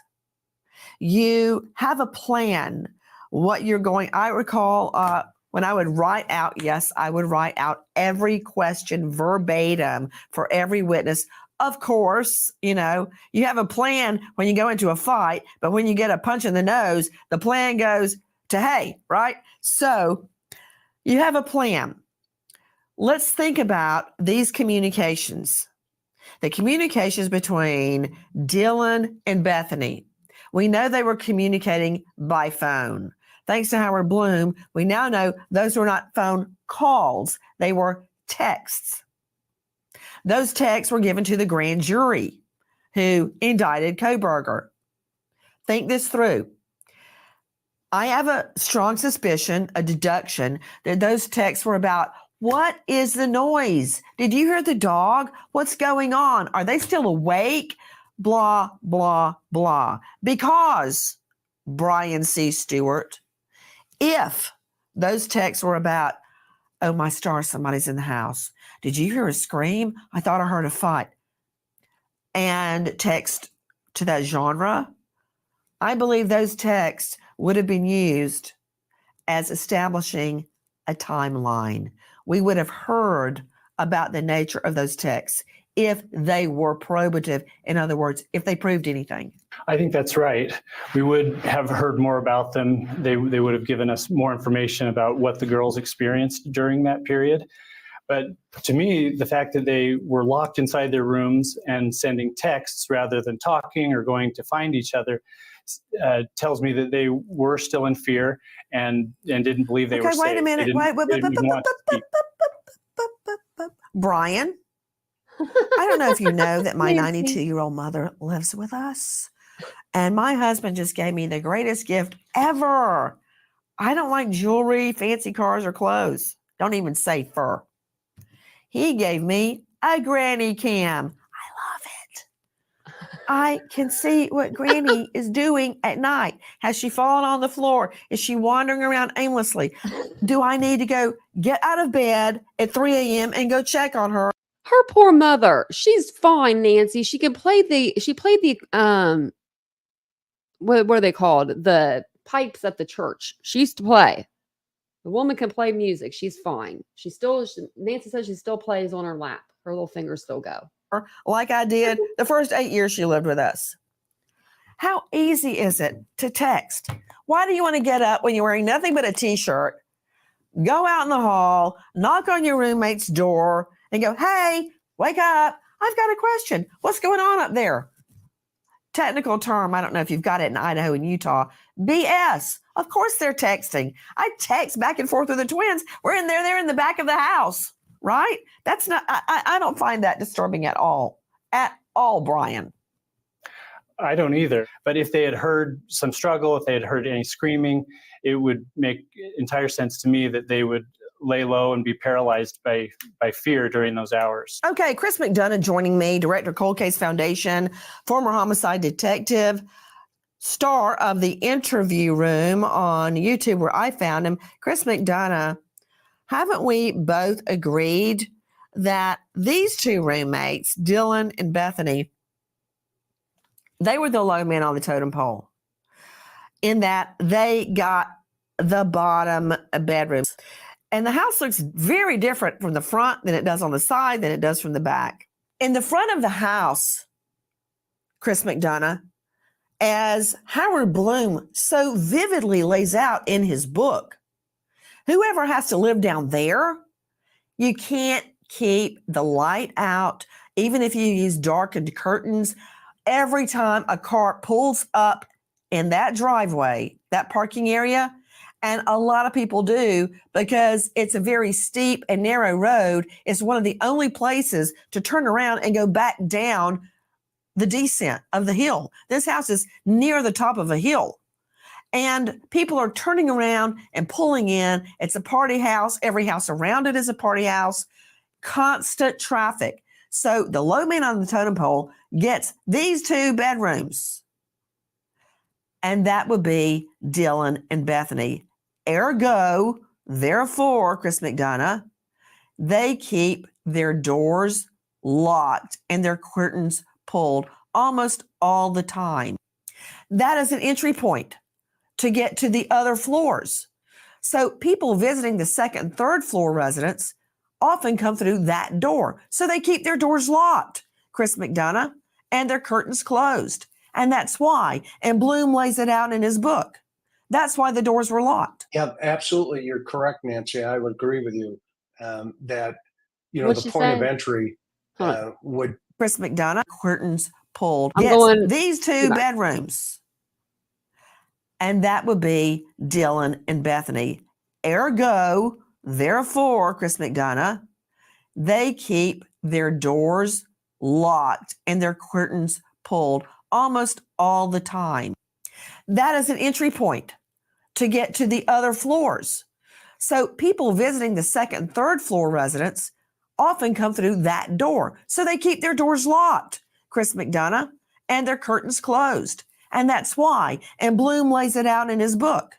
That's why the doors were locked. Yeah, absolutely. You're correct, Nancy. I would agree with you that, the Heck point yeah, I of do. entry Mystic, that was monumental. would, With her for green an gloves. individual like this who has taken so much time to, plan this out potentially, to come through that Mary front Beth, you door, here? just Oh, I doesn't checked make my sense. email. The back point of entry would make much more sense, which also brings us to, the communication thought process. If I can comment on that for a moment, today, this generation just communicates via text. Remember, up till 4 a.m., they're still getting people knocking on that door, i.e. the food delivery, et cetera. So it wouldn't surprise me one iota if at some point when these texts are revealed that they're communicating with each other, they're trying to communicate with their roommates. And quite frankly, when it goes quiet and Kohberger comes down those stairs, they may have even been thinking the party's over. This is the last guy out. And they may have even gone back to bed. And so that in of itself, the fear factor could play into this, or quite frankly, like you mentioned earlier, maybe there's alcohol on board and they're just exhausted. They're just college students. They're going back to sleep. And that would account for the delay. And much has been made of the fact that Kohberger was wearing a mask. Why would she have not been suspicious of that? Do I have to say COVID? Yeah, absolutely. And that does, play into this. Now, early on, we heard Kelly Gonsalves' parents speaking out, stating she was the target. And I understand that because her wounds were so much more heinous than Maddie's. But according to this new bombshell theory, Maddie was in fact the target.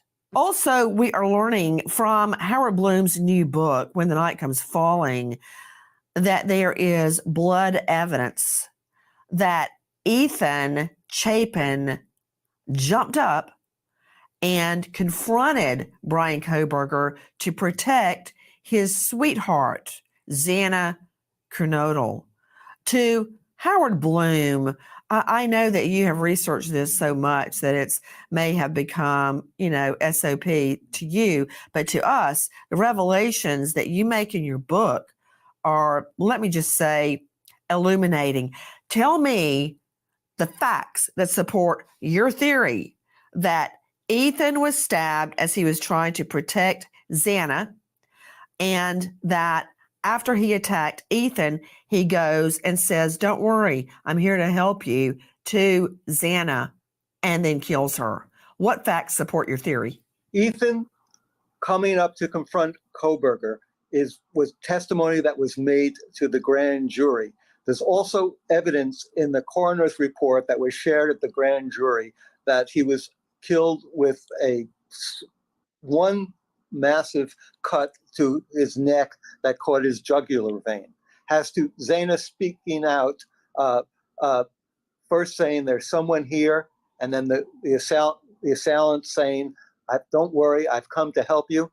That's in the police documents. I think that's arguably one of the most chilling parts of this entire night, the suspect approaching Zana and saying, "Don't worry, I've come to help you." I think that shows his maliciousness, his total commitment to the crime and to taking this victim and to making sure that anyone who encounters him is not going to live.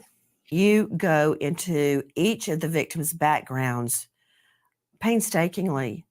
And Zana had just an upsetting background as a child. Both of her parents had been in and out of jail. And what does she do? She survives. She works harder and harder and harder. She's taken in by her aunt. And she is victorious against all odds.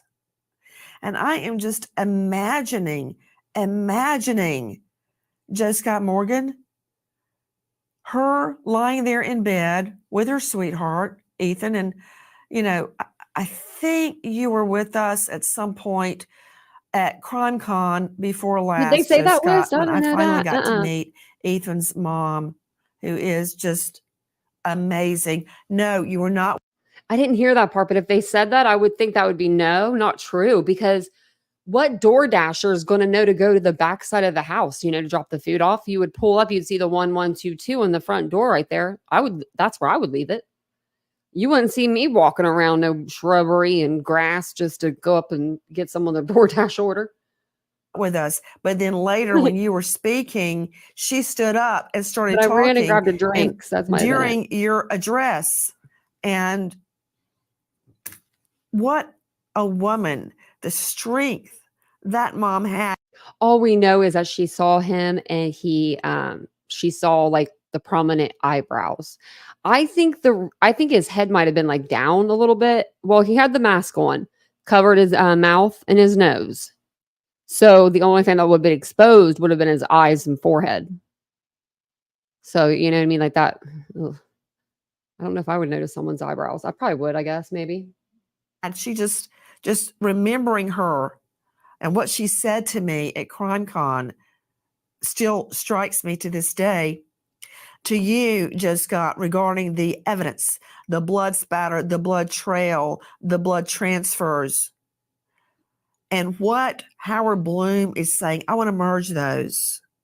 Because if I were telling this to a jury, I would have to describe what Howard Blum says about how Kohberger comes into the room and he is confronted by Ethan to protect his sweetheart, Zana. Ethan is murdered by a slicing stab to the jugular. And then the killer, as Ethan crumples to the ground, moves forward to his next target, Zana Kernodle. And she's afraid. And he says, "Don't worry, I'm here to help you." Explain how I can prove this at trial.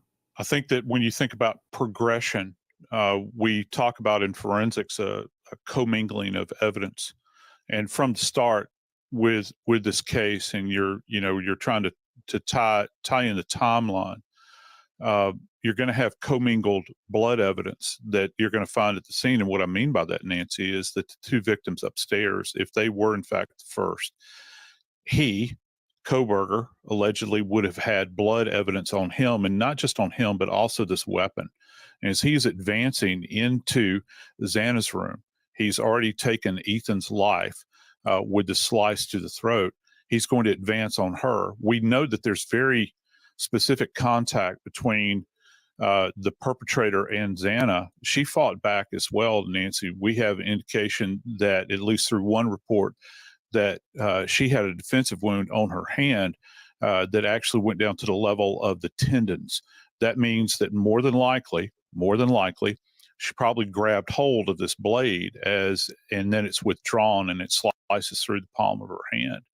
And we have to think about this scientifically.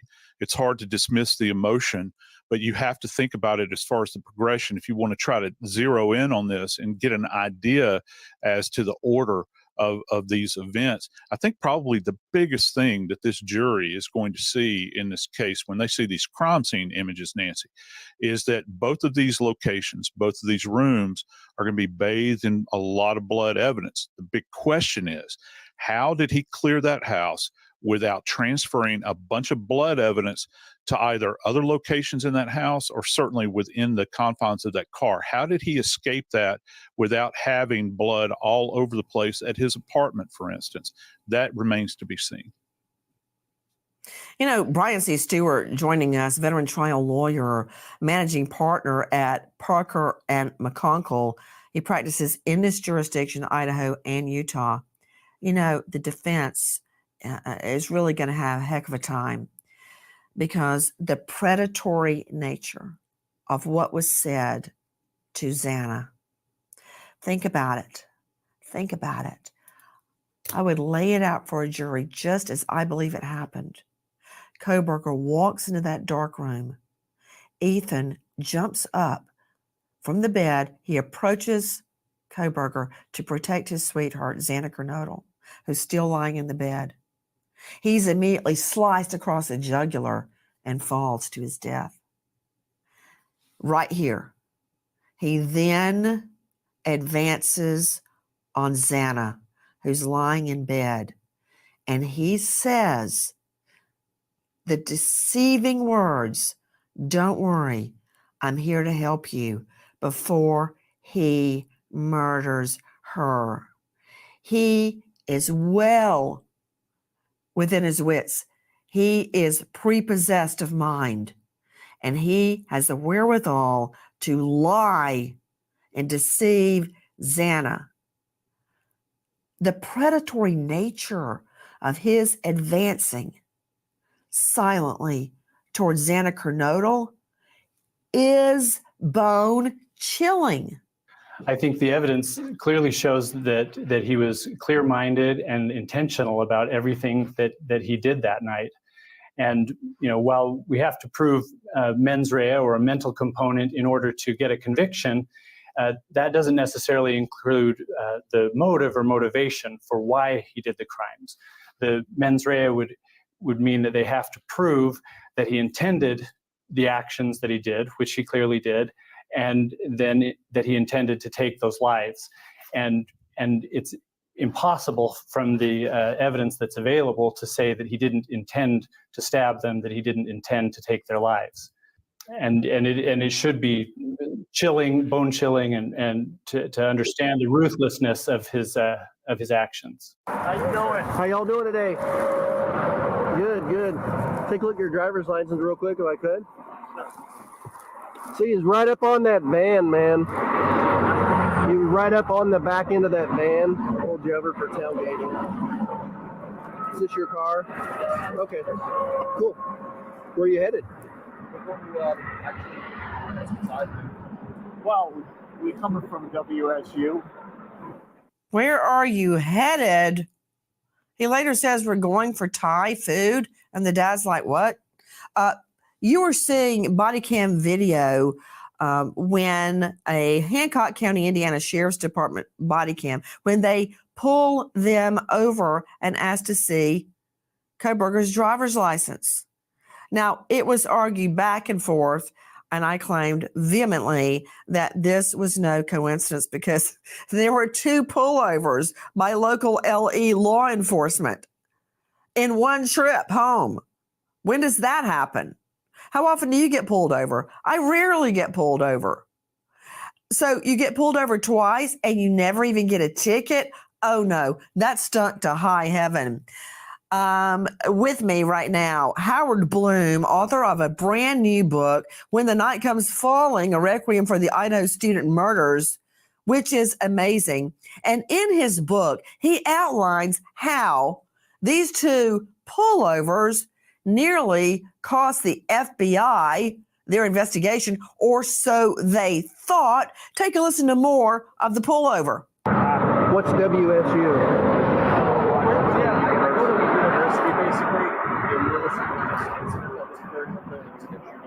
That is SWAT team and everything. So we're okay. I'm having a hard time hearing you because of the traffic. So you're coming from Washington State University, and you're going where? Oh. Oh, okay. Yeah. So we're slightly clutched because we're driving an hour. To Howard Blum, I'm going to circle back to the fact that unasked, he starts talking about SWAT teams swarming the area. Methinks thou doth protest too much, in the immortal words of William Shakespeare. Nobody asked. Nobody asked. Yet he's bleh.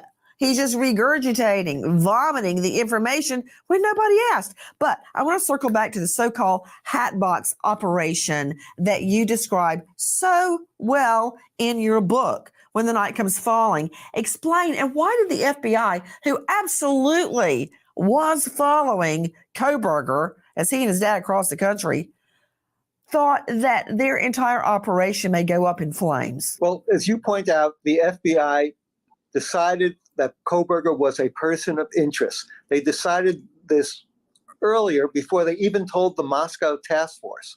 They kept this to themselves for either one of two reasons. The first reason was that it was the identification was based on genealogy, genetics, investigative genetic genealogy, and they thought that wouldn't hold up in court. Or a much more cynical explanation would be that the FBI didn't want to share the credit for Kohberger's arrest with anyone else.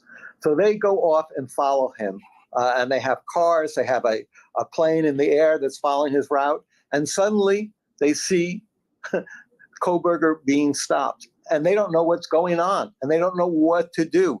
They think a local cop, a local sheriff, had seen the be on the lookout for notice and swooped in on this Hyundai Elantra, or they're also wondering, how is Kohberger going to react? He is a suspect in a quadruple homicide. Is he going to get on put his foot on the accelerator and tear out? Or perhaps he's going to shoot. Anything is possible. The officer who's coming in to give him this traffic ticket. The FBI decides to stand back and see what happens. To their great relief, Kohberger is allowed to go through, and they figure, well, this is just a traffic stop of some kind. Then 9 minutes later. And it's almost laughable, Howard, because the FBI actually has a bird in the air watching. And they see one pullover by the Hancock County sheriffs, and Kohberger goes on his way. And then there's another pullover. Don't you know, they're like, what is happening down there? Why are they pulling over our quadruple murder suspect? I'm sure they were just, and they couldn't say anything, and they're watching from a bird, right? Yes, they have a Cessna flying overhead. It's a hawk waiting to swoop down in case anything happens, in effect. And they've been building this case for 6 weeks, and they're finally getting closer. And they think the whole case is going to be blown apart before they've connected all the dots. And they are filled with a sense of panic. But well, discipline you know rate, what, Howard? They were right. And this is no offense to Indiana at all. But I understand where the FBI is coming from, and you know how much I hate the feds. But that said, Chris McDonough joining me, director of Cold Case Foundation, former homicide detective, and star of The Interview Room on YouTube. Chris, if they had stopped Kohberger and he nutted up and they arrested him or sped off, anything could have happened, because we can't predict what Kohberger's going to do. Just like his father, he had no idea what his son might do. We would never have gotten the evidence that we got when they finally got home to the Pocono area. Remember, they were surveilled. They went in finally, or in the early morning hours, they catch him, I think, in his shorts or underwear, wearing plastic gloves and separating his trash from everybody else's trash. And they see him go throwing trash in the neighbor's receptacle. None of that would have happened if local authorities had arrested Kohberger for a traffic violation, or if Kohberger spun out and brought about his own arrest. So I understand why they were worried. Yeah, and absolutely. And not only that, if you remember, this officer's leaning in So if he would have seen anything in plain view, what Doc Morgan was talking about, any blood transfer or anything like that, well, the clock starts ticking right then and there. If this officer starts diving into this traffic stop, that you may have this fugitive task force surveillance team, overhead and behind them going. I will say this. No. Okay. So Kohberger's apartment, the way it's set up, you have to have a shower curtain if you're going to take a shower. If you want to take a bath, you can take a bath in there. But I know that those baths usually don't even fill up halfway before the water is not hot anymore. But we took a tour of his apartment. Oh, Kohberger's. It's on the playlist. You can take a tour of the apartments there that he lived in. And yeah, those tubs are pretty old and pretty old. Hey, what the heck is going on here? They're like the one. And quite. It's not like a regular, it's not like a stand-up shower. It's like a shower and bath combo. Where if you turn that shower on, you're gonna have water everywhere. Frankly, I hate to say it, but I've seen this as well as many others numerous of times where this thing could have gone south really fast, but fortunately they cut them loose and they were able to connect those dots later on.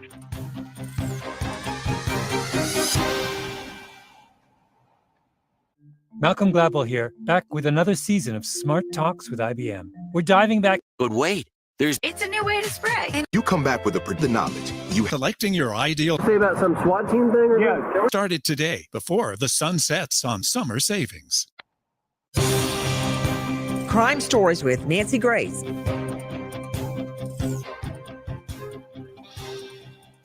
What did you say about some SWAT team thing? Yeah, there was a mass shooting and everything. Where?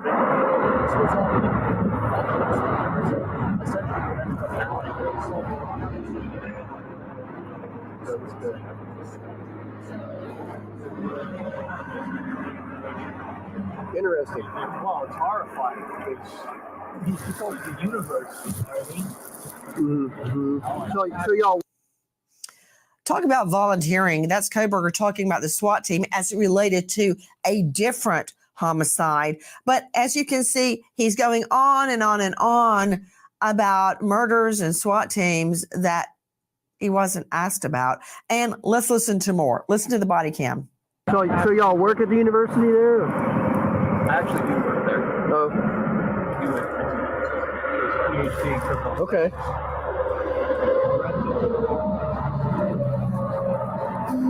Okay. Yeah, I hadn't heard about that incident. Just yesterday, or? No, this happened yesterday. About an hour and a half ago, they're still wrapping it up for investigating. I'm not sure there's two shooters because they did shoot somebody. Let's see. And then you don't know about that actually. They were there for the shooting. It's really hard to hear it. Remember, that's a body cam that Ellie is wearing on her shoulder. And you hear the deputy saying, interesting. And Okay, I'm going to show you a picture. So the sign right there would have lit up his face. Okay. So right now you are looking at, I'll show you what you're looking at. Okay. You're looking, if you were to be standing, it won't let me move over there, which, really sucks. I don't know why this website's been doing this. Let me see if I can get closer there.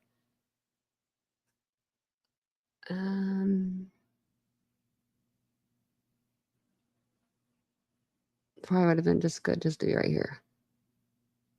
Okay. So this is where I was just standing a second ago, and then I'm going to turn the lights out so you guys can see the difference. So this good vibe sign would have lit up, and this is Dylan's door to the right before, or the left, I'm sorry, the left right before you get to the stairs. And so right there's the walkway. So this good vibe sign with his height and stuff, I mean, I could see her seeing his face and seeing the mask and everything. Oh, I didn't take the banner down again. Sorry, guys. But right here, and then I'll turn the lights back on for you. I'm sorry.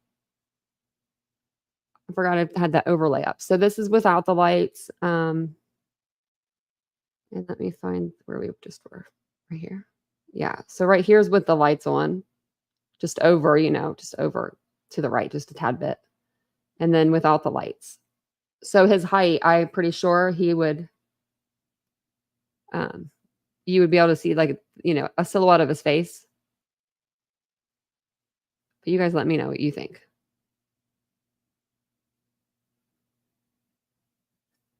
I was going to say something else too. I can't remember. I'll think of it in a minute. And you hear Kohberger's father, Michael, say, well, it's horrifying. So Kohberger knew very well how his father would view a murder, much less a quadruple murder. So while the FBI and their bird in the air, the helicopter at Cessna, is watching, 2 times police pull over Kohberger en route home. Howard Blum, in his book, When the Night Comes Falling, describes a, quote, hatbox operation. Only if you're in law enforcement would you know what that means. What does that mean, and how does it relate to Kohberger? The hatbox operation goes back to the days of the G-men, when the FBI used to wear fedoras and they would trail people on the street. They'd have the fedoras over their Brill cream hat. Well, their surveillance techniques have changed. They now have cars, unmarked cars, planes, and even electronic devices. But the term stays. It means you're going to follow this guy. It's a complete operation. You're not going to lose sight of him. The irony is the FBI loses Kohberger for a while. They don't pick him up till a couple of hours later because he's taken a different route than the one they expected, and they pick him up through a license plate reader in Loma, Colorado, and then they stay on him. And it really befuddles me why in the last minute, after all of his father's research about the best route home, it was a long drive, Kohberger, comes up with a very roundabout, circuitous route home. It takes hours longer than necessary. And his father is so walking on eggshells around his son, Kohberger, that he goes, okay, you're the boss. Fine, we'll go your way, even though it made no sense. And that was not the route the FBI was expecting. And they lose Kohberger. Reminds me of the circuitous route I believe he took the night after the murders to get back home. Oh, my stars. We've got all the digital evidence to get to. The turning the phone off, the turning the phone on, the cell phone towers. And it's really interesting. Speaking of that, Howard, in your book, you talk about a pitch that Kohberger makes to the local PD trying to get a job, an internship.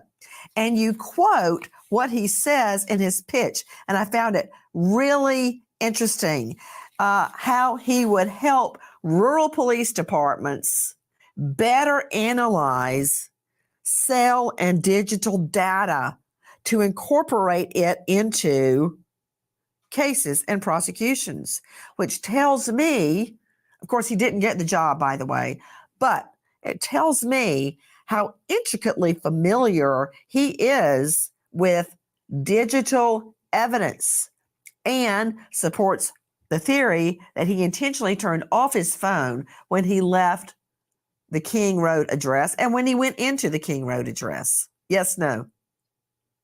Very much so. Also, that short note he writes reflects his arrogance, his sort of condescending attitude as he, the criminology doctoral candidate, he knows more than the local police. The irony is that within months that would be used against him, the evidence that they had compiled from cell phones and cell phone tower data. Howard, you reveal a receipt that was found regarding a purchase of a uniform at Walmart. How does that play into this investigation? Well, Kohberger has a blue Dickies work uniform, a work outfit, a one-piece sort of bodysuit that he bought. And police are now theorizing that he wore that suit on the night of the killings. That's how he was able to escape without any blood stains on his car. We were saying that before the Dickies receipt came out. He removed the suit, put it into a plastic bag, garbage bag, they theorize. And it also explains that long route home that you've mentioned previously. He found a place to dispose of this Dickies work suit that was covered in blood and also the murder weapon. You refer to a Dickies work suit. I believe it was purchased at Walmart. And that would explain not only why his clothes were not covered in blood, but The Dickies work suit, I think, is a jumper that you put on over your clothes if you wish. And that was never recovered. But to the receipt, did the receipt reveal when the uniform was purchased? It was purchased, as best I've been able to ascertain. I'm sure they have the exact date. It was purchased within a month of the murders. That's what I was told. I don't have the exact date.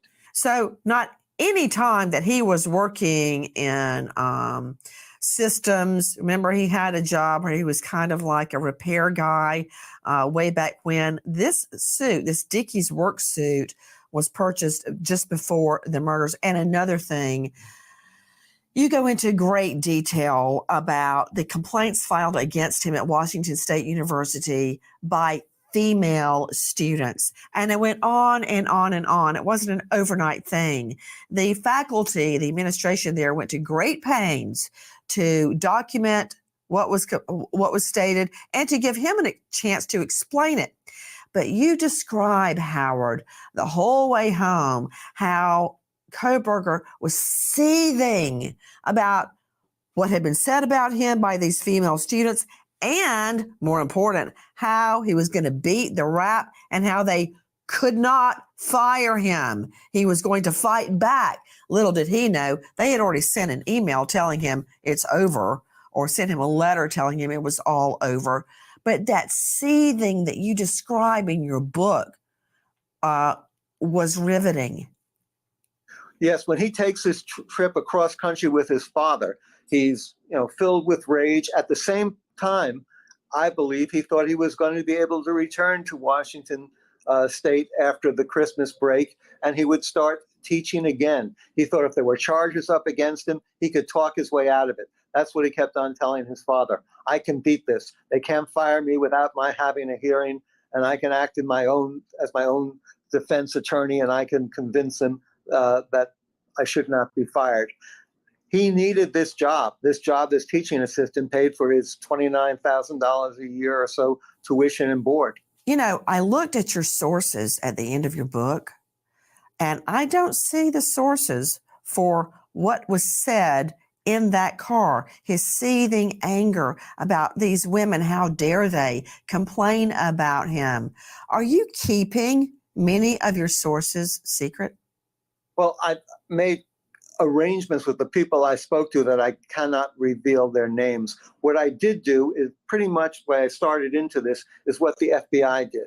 They built a family tree, genetic clusters, and so they worked their way to Bryan Kohberger. I did the reverse. I went after the relatives of people who were related to the Kohberger family.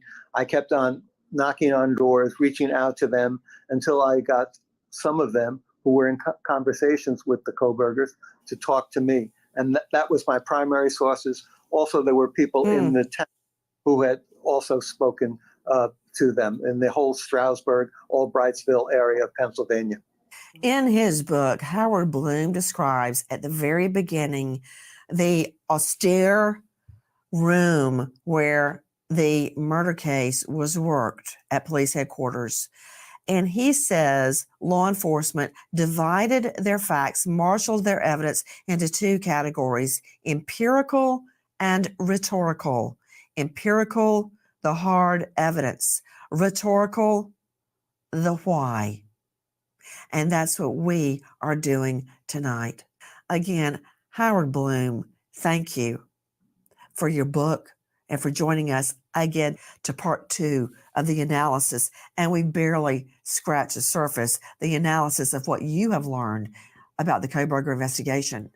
Thank you to our other expert witnesses, but especially to you for joining us as we seek justice.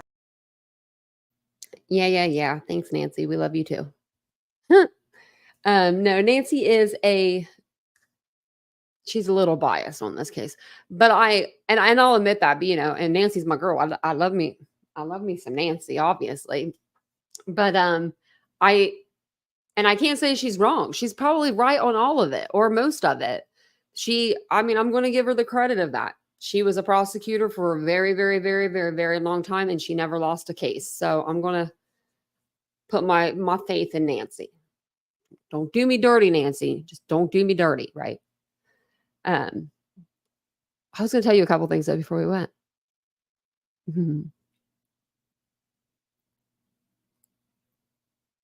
Denise, I could write a book. You think one of B K sisters tattled? I kind of do too, Dana. So we had heard supposedly that during Christmas time, the whole family came out, like Bryan come home from school and his sisters had come home or come back or whatever, and they were all staying in the family home. And I guess they were having dinner, and the family members, they were talking about the car. They knew what kind of car they were looking for. And they knew that Bryan drove a white Hyundai Elantra, this, similar year to what they were looking for. And I guess like his family group of people, I don't know, probably 10 people, I would say, in his family, or maybe a little more, a little less. Groups of them would at a time go outside and check the car to see if they could see anything or smell anything or whatever, Bryan had to have noticed that. There's no way that you can be sitting with your family and a group of them get up and someone not say, "Where are y'all going?" You know what I mean? You know what I mean? Because I try to sneak away from my family all the time. One person, and they're like, "Where you going?" Dang, But I think that they would have noticed. I think he would have noticed, like groups of them, you know what I mean? And then they come back and they're going to be acting different because they're going to, be talking about him being a, a murderer. And I just don't know how you get from stealing an iPhone to this. But I know when he stole the iPhone, that wasn't his first or second or third or fourth or probably fifth law that he broke, that his dad just didn't call the law for. Normally your parents, they give you a little bit of time. And some parents give you too much. You know what I mean? They just don't want to call the cops on their child. They try to, educate them at home. And they just, sometimes some kids, you just can't do that. You just they's got to be arrested a couple times, and when they call, you just don't answer. There's a lot of evidence against BK. Yeah. There's no way that many coincidences just happened to fall in his lap one night. Yeah. And people saying like, "Oh, he's like not from around there. That's why they're like pinning it on him." I'm like, if officers really wanted to pin something on him, they would pin a little bit better, The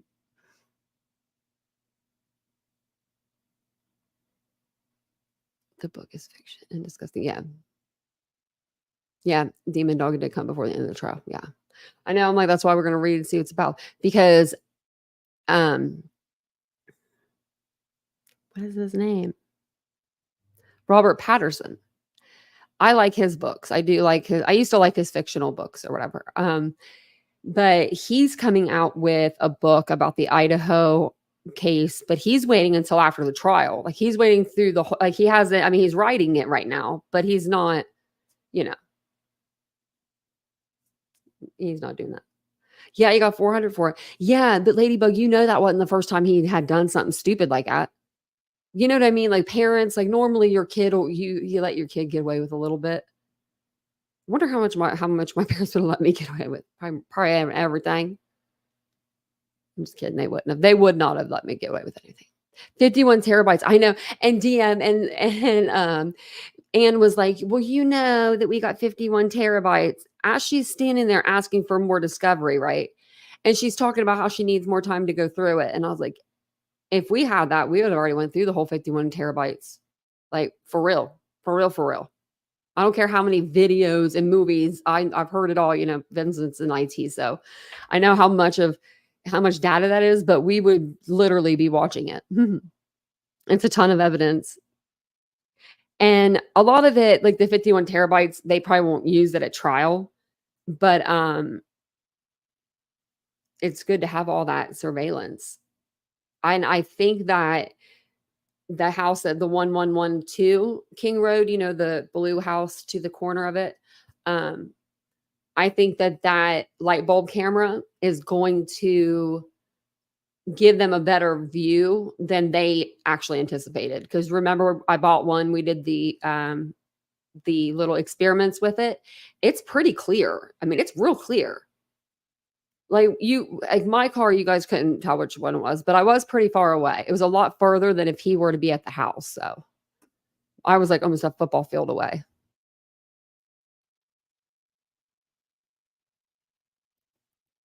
Yeah. I want to do a documentary, like a podcast documentary over this case. I need to start doing that. I needed to start doing like sections. So I was gonna show you something funny on my, okay. So I didn't put it on my YouTube and I forgot. And now I'm upset because I don't know how to save a video to TikTok to transfer it over to YouTube. But I was, I don't know if you guys have noticed lately, but the Sebastian Rogers case has gone from like a missing persons case to creators just fighting. Like they have, like I guess there isn't content. I'm gonna be straight with you. If you don't follow more than one case, you don't have content right now. If you only follow Sebastian Rogers' case, other than Uncle Taco that just came out, and you know, what I mean, all of a sudden the case is dying down, and then we got an Uncle Taco. It's a little weird. But I put this video up on TikTok, and it sums up what's going on in true crime right now, and like, yeah. And where it's kind of like, I don't know where I belong. I don't know where I fit in true crime anymore because I don't do, you know, I try not to do the drama. But I do have a couple things to say about it though. Because I've heard some other people like the drama. And I don't. Okay. This is my TikTok. If you'd like to come over and follow me, I would love that. I'm trying to get 1,000 followers so I can go live. I want to be like TikTok Tony. This right here. Okay. So I was, I don't even know whose stream. I'll have to play it here. Let's see. I don't know whose stream I was watching, but it was literally one group of people commentating on another person's live. That person was commentating on that person's live. That person was commentating on this person's live. It was literally 10 different times. How many times can you review something? Do you know what I mean? It like how many times? So you're going to laugh when you see this. I thought it was hilarious. So I posted to my TikTok. I wish I could have posted this to my YouTube. Okay, let's see. Okay, so try to stay with me whenever I tell you what we're looking at. This is the truth. It says what is going on in the YouTube true crime community. True crime community on YouTube. Apparently, there is nothing going on in the true crime community, and this is what you have, okay? You have. I'm sorry, one more time, and I won't interrupt it. I put this out on the 16th of this month, and it's still true. They're doing this right now as we speak. Brittany J, Sarah, Nana's Dragonfly, reviewing Becky over at Nonsense. Becky is reviewing Brittany J and Sarah. Sarah and Brittany are reviewing J is for Justice. And J is for Justice is reviewing Cluminati and Gabrielle and her whole stream. Seriously, guys? Look at all that. You guys could put out so many flyers. You guys could do so much. You guys could do so much right now with this time. Look at that. But instead, this is what you'd rather be doing. We had like 10 creators on there. Oh, I just went to another video. Huh?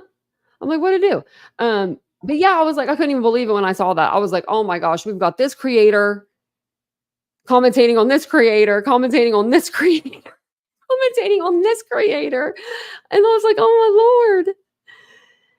And you know what? You know what's sad though, baby girl? Those are the streams that are getting full right now.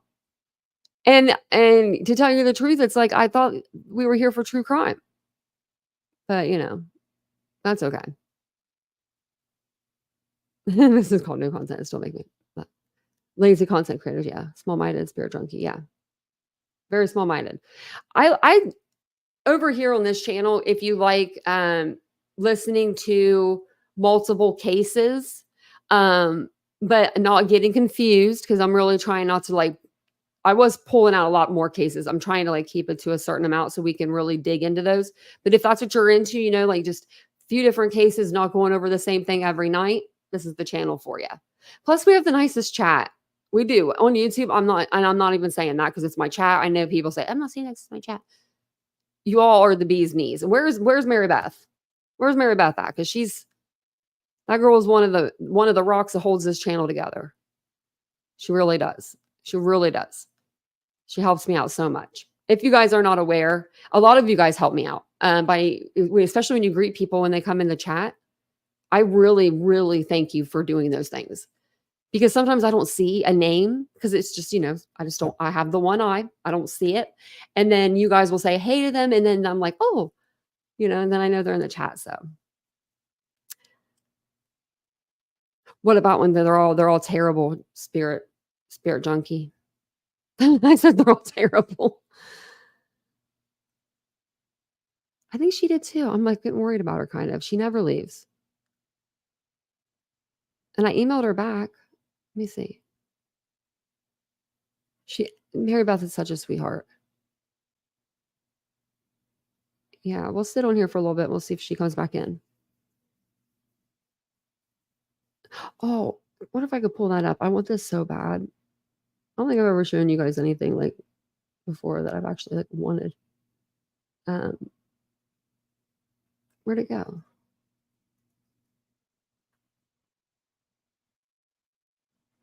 Is it this one? No. Okay. Maybe I can't.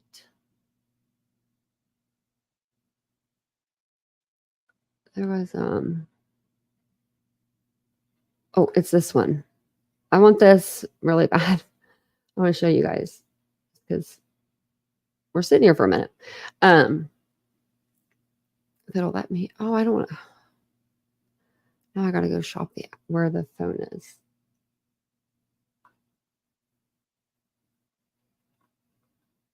It's a phone case. It's nothing that I really need. I just was going to show you guys because I thought it was so cute.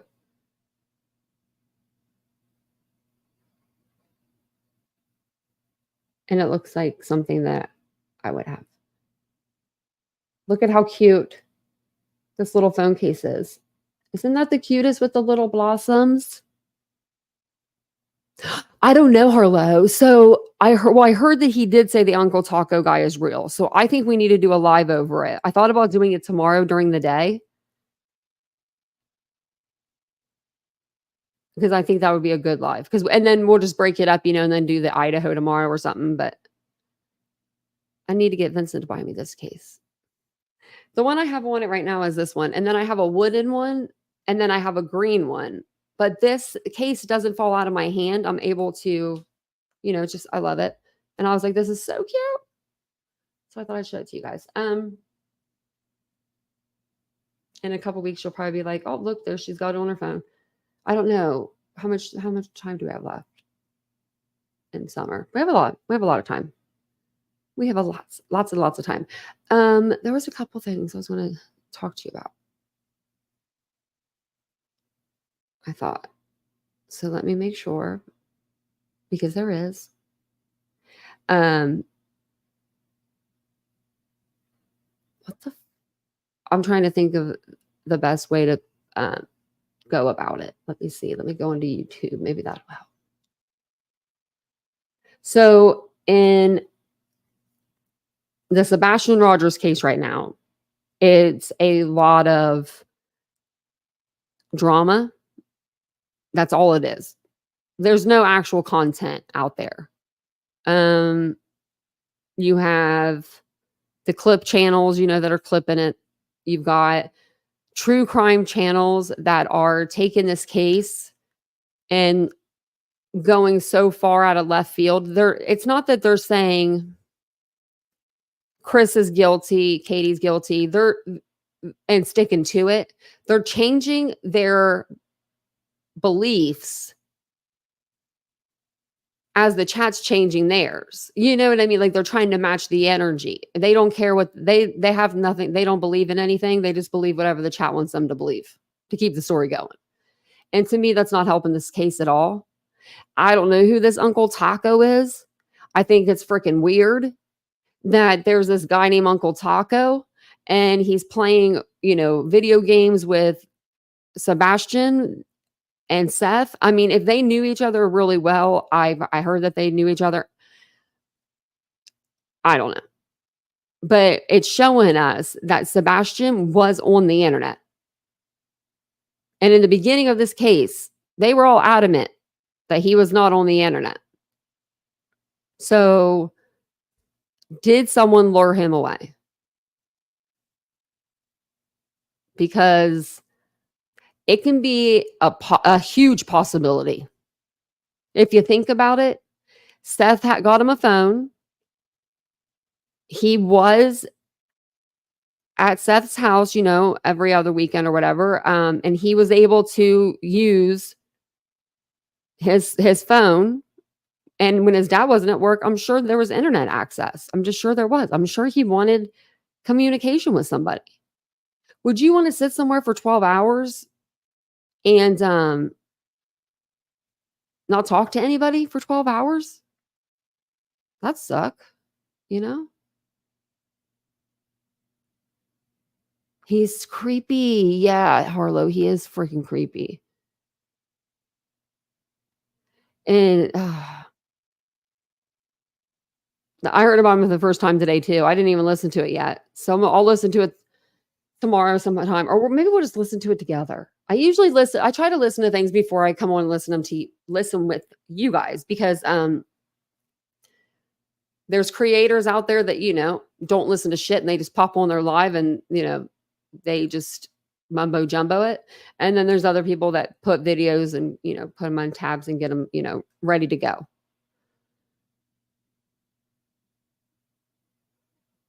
I'm just reading you guys. Criminality. This is sad for Sebastian. The only person that is hurting in all of this is Sebastian and his parents because they're getting dragged through the shit mud. I mean, it's sad. It's real sad. It is. We have a 15-year-old boy out there that needs us. And I think if he wasn't lured away, if he ran out that door that night or, he got out, I think that they need to recheck around the home. I really do.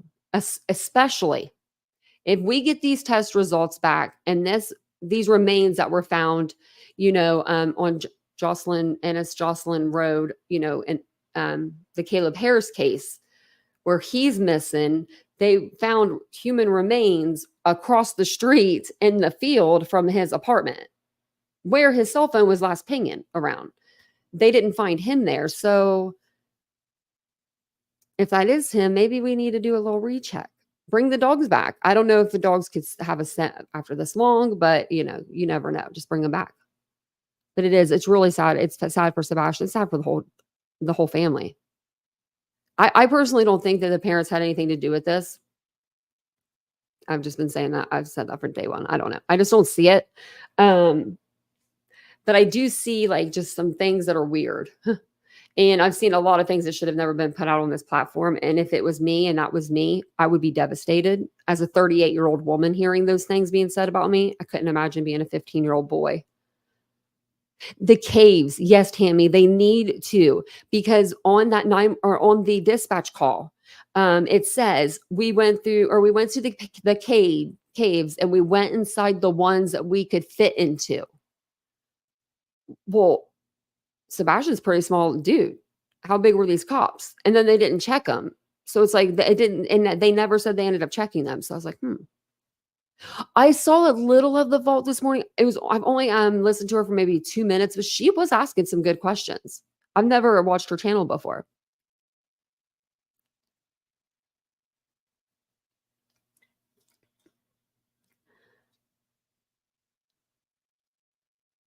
Oh, Misty Firefly. Oh, yes, we have fireflies here right now, like everywhere. I was telling Vincent about them the other day. I haven't seen old Tony. Wait, Tony and Seth, didn't they go? No, I don't think they did go on a panel. Let me get on TikTok. Let me get on this other TikTok. Hopefully. Because Cajun, she mad at me right now. So she took me off of, I can't look at her live streams. Okay, fine. We'll just switch profiles. Log out. Log in.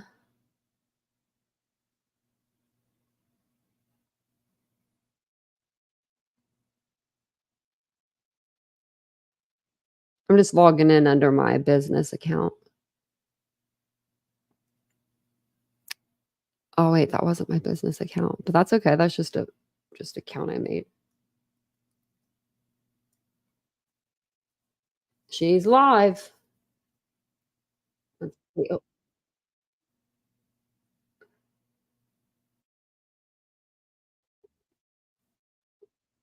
All right. Let me see what's going on here first.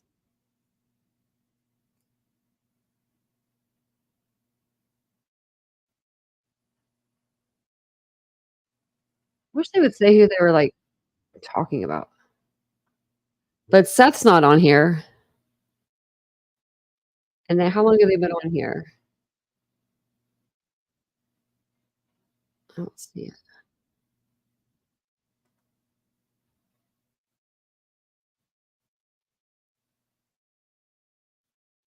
Okay. Well, never mind.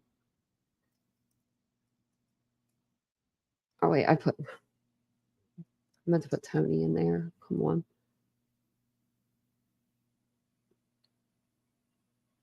And then Tony hasn't changed anything on his. It's like trying to think of who else. Oh, we can look up Stephen Crabtree.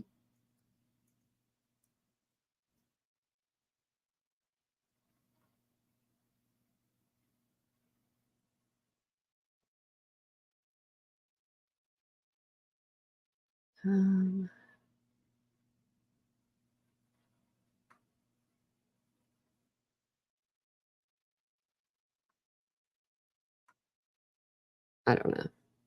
I don't see anything on here that's relevant, but maybe we put in his name.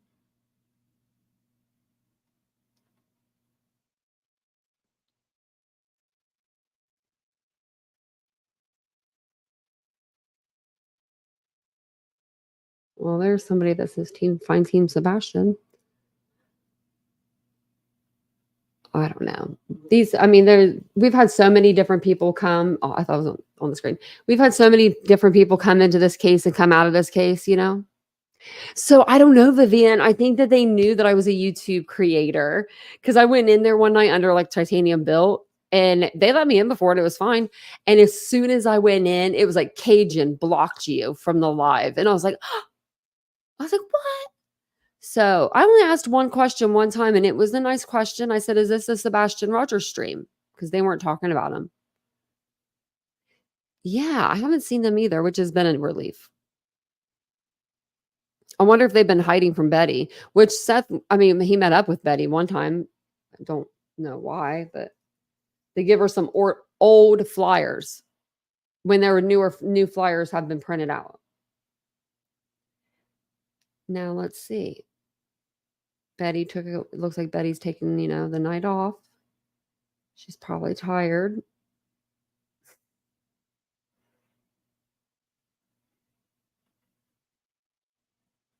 Yeah, she's nuts. I think everyone's went off the loony train at this point. Everybody's like, just losing their shit. I feel like, I don't know. I just feel like a lot of creators they're willing to do anything. They're willing to go dirty. They're willing to pull in creators that have nothing to do with their damn problems just to try to start problems so that they can get more views and PayPals and Venmos and all the good stuff that they want. And just let you know, I will do a live on my other channel. I ain't the one, I don't want to be involved in your drama. I don't want to be involved in anybody's drama. It's gross. It's gross to see like adults fighting on YouTube, it's pretty gross. pretty gross. And it'd be one thing if people were calling out like misinformation and they were like presenting receipts and they were like, this is what happened, or even in an argument, this person did this to me. Produce a receipt. We don't see that. And then they think they'll like, and they do, these chats do, they just believe them. They just believe them. And it's what? And I don't care where anybody goes to watch whatever content. I don't care. I watch all kinds of content. I watch all kinds of creators. I love them. I love most of the people on the app. You know, I have an aberration for them because they, you know, a lot of these people, it's hard to come on live and do a live every day. But then again, some of these other people, they just ain't prepared. Right, Tammy? Run from the drama. Dreamcatcher said, I thought Summer's case was bad till this one came up. Yep. And now they're trying to intermingle them, you know, and it's just like, these are two different cases. They deserve the airtime separately, you know. Proof. I don't know why I hate the word receipts too. Squeaky. I really do hate the word receipts, but it gets to people, you know, they know what it means, but proof. Yeah. Show me the proof. Women are vicious, Vivian. Oh my Lord. Oh, I still want to do that. I still want to do that review of Granny and Brittany. It was a good one. We should do that tomorrow. Let me put this up here. This is my important stuff. Because Granny told or Granny put it under members only, and I know she will not care at all if I use it. I'll email her though and everything. I'll ask her if she wants to come up. Because I guess, I don't know. I guess people want to start drama. Well, Linda, that's who I'm kind of talking about. She's been putting her name in my mouth. And I don't know why. And I don't know why. And I even said, if this is the reason why you're doing it, I've already apologized for that. Because I did say something that wasn't the greatest one time. Wasn't about her. It's about her husband. But I did say something and I took it back. I said, I'm sorry. I know what that feels like for someone to say something about Vincent, and it hurts. And I wouldn't want someone to do that. But I don't get it. I worked okay, so this might sound petty, and maybe it is jealousy a little, maybe, but I work my ass off every single day, all day long. I am researching, I am reading, I am organizing things for the live. I mean, I really live for the channel. I do. I mean, I clean my house and everything throughout the day too, but you know, I listen to the lives, I listen to the videos before I play them for you guys. You know, if I'm playing like News Nation, Law and Crime, Core TV, because I want to know what I'm playing for you guys and have a little bit of an understanding of what we're going to talk about before I come on, you know, for a live. And then I like try to get in here on time, and I'm just, you know what I mean? I try so hard. And then I see other creators that will go on their lives whenever. They'll have people in there for hours waiting for them. Wait, hours, hundreds of people. I just want to know why wait? Why would you wait? I would love to know the answer to that. Why would anybody wait an hour for a creator to come on their live that was scheduled? So say their live scheduled at 10 o'clock and it's 11 o'clock. Would you still be in the chat just chatting it up? Well, maybe they'll be here. Like, you know. I missed some of the chat.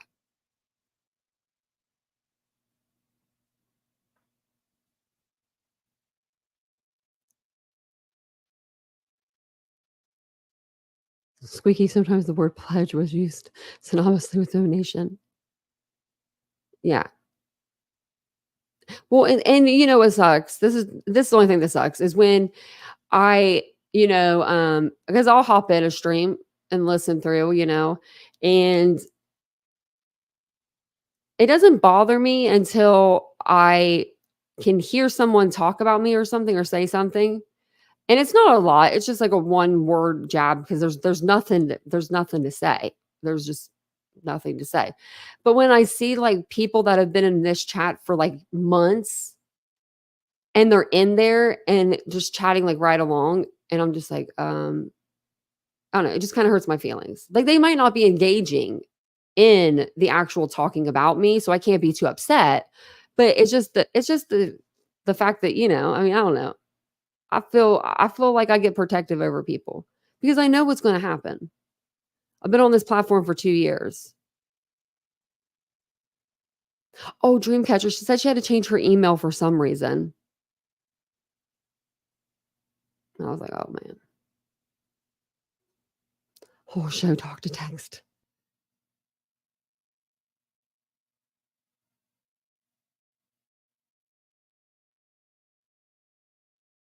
I see some doing constantly. Yeah, it is.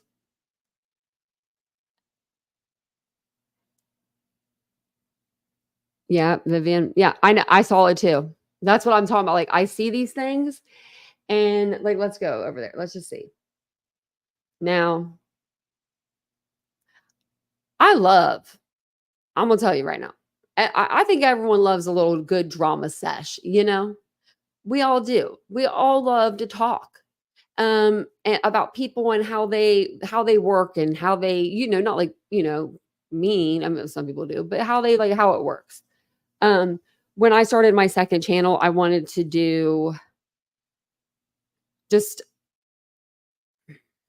a little bit of like life vlogging stuff. And I wanted to do more of like the backside of YouTube and in a good way, like not like, what I mean, not in a aggressive way. I wanted to like teach you guys about,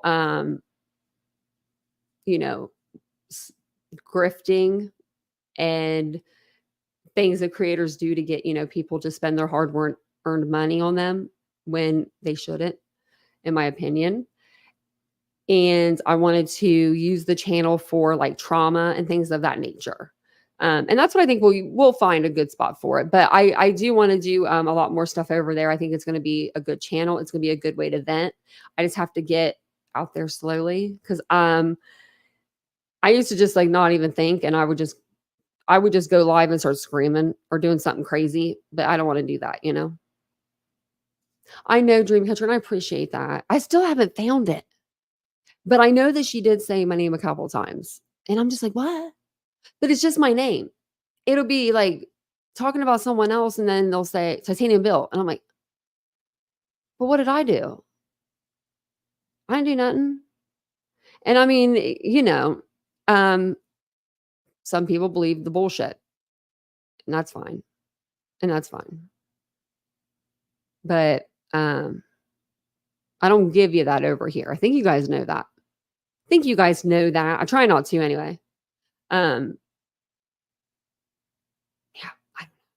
It's like one person reviews one person, so that person reviews them, then they review, and then they review, and you're watching the same stuff like over and over and over and over. And I guess that's what I don't understand right now are these streams that are going on about Sebastian, but they have nothing to do with Sebastian. They don't even say his name. They just talk about the drama and who's going to fight who. And like, I don't get it. We need a new section of true crime. I don't know what it needs to be called. It's like trauma, but not. I mean, it just needs to be done. There needs to, I don't know. It's been crazy. It's been so crazy. I feel like lately, just with everybody all in their fifis and they're in there a little too much. And now people are trying to drag me into it. And don't poke the bear, I'm not going to do it. I'm not going to I'm not going to do it. Oh yeah, Vivian. Well, you should have saw her title last night of her live. It was Howard Blum, Idaho 4. Get your idea from somewhere? Did you write that idea down?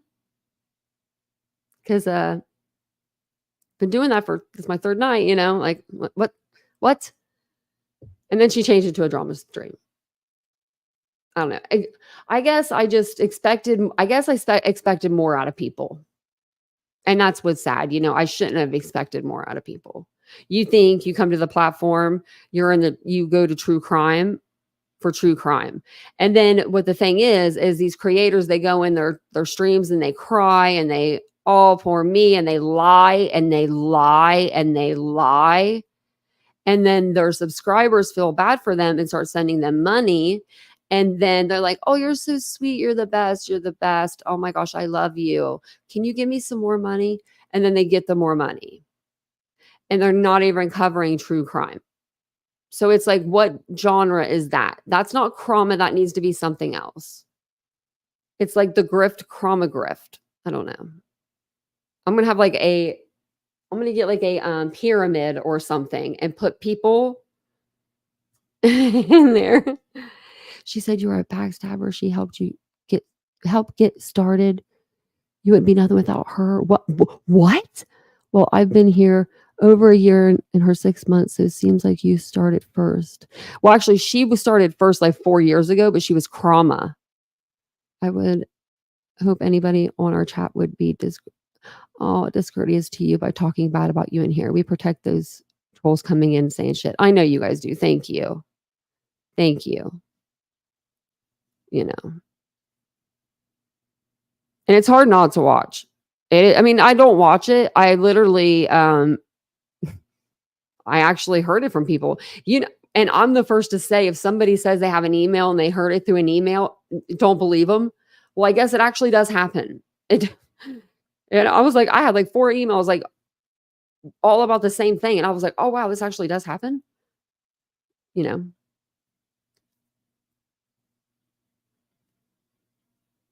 No, Squeaky Will. I love watching a good old Bullhorn Betty stream. I just don't like the pretending like you're always the victim when we have actual real victims that we are supposed to be covering. You know. And I don't know what I would ever I mean, I knew of her when I first started, but I didn't know her. Like, let me see. Like, you can go to my social blade and it'll tell you when I got big. And it wasn't Kylie Rodney. That's when I met her. During that case. I got big during Idaho. I don't know how to really read those things though. Last 30 days, 800 plus subscribers. And you know what? Actually, you know what? I'm going to say this right now. I'm going to say this right now. You know, the one creator that didn't ride the back of anybody on this platform? Me. Tanya. TitaniumBuilt. Me. And I'm going to say it one more time. Me. I had no mods doing my dirty work, looking for documents, none of that. I don't even talk to the mods unless they're in chat. I've never been like that. No. I got a big problem with that. I created this channel with, we had 170 subscribers in September of 2022. And I've never deleted a video on my channel. I stand behind every single thing I've ever said on my channel. And I don't know. What else you guys want to know? Squeaky.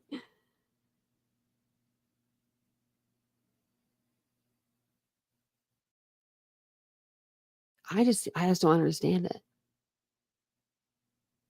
Really? Can someone send me the timestamp of when she went off? Because I haven't seen it. I heard her say one thing about me and then Vincent, and I apologize for, because I did come out of pocket one day and I asked a question about her husband. And I admit I shouldn't have went there probably. I mean, it's an easy target, but I shouldn't have went there because when she put Vincent's name in her mouth, it hurt my heart. So I was going to apologize. After I said it, I thought about what I said and I said, you should apologize. When I went to go do that, she was talking about me and Vincent. And I was like, okay, I'm just not going to say anything at all. And I haven't said anything. And then now I'm hearing she's in her chats, like talking about me. And I'm just like,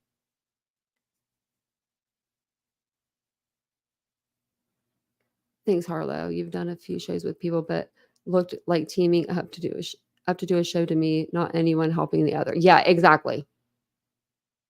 And the one time that I did have people on my panel that June that Bryan and stuff was coming up, that was my worst month. I had 700 subscribers.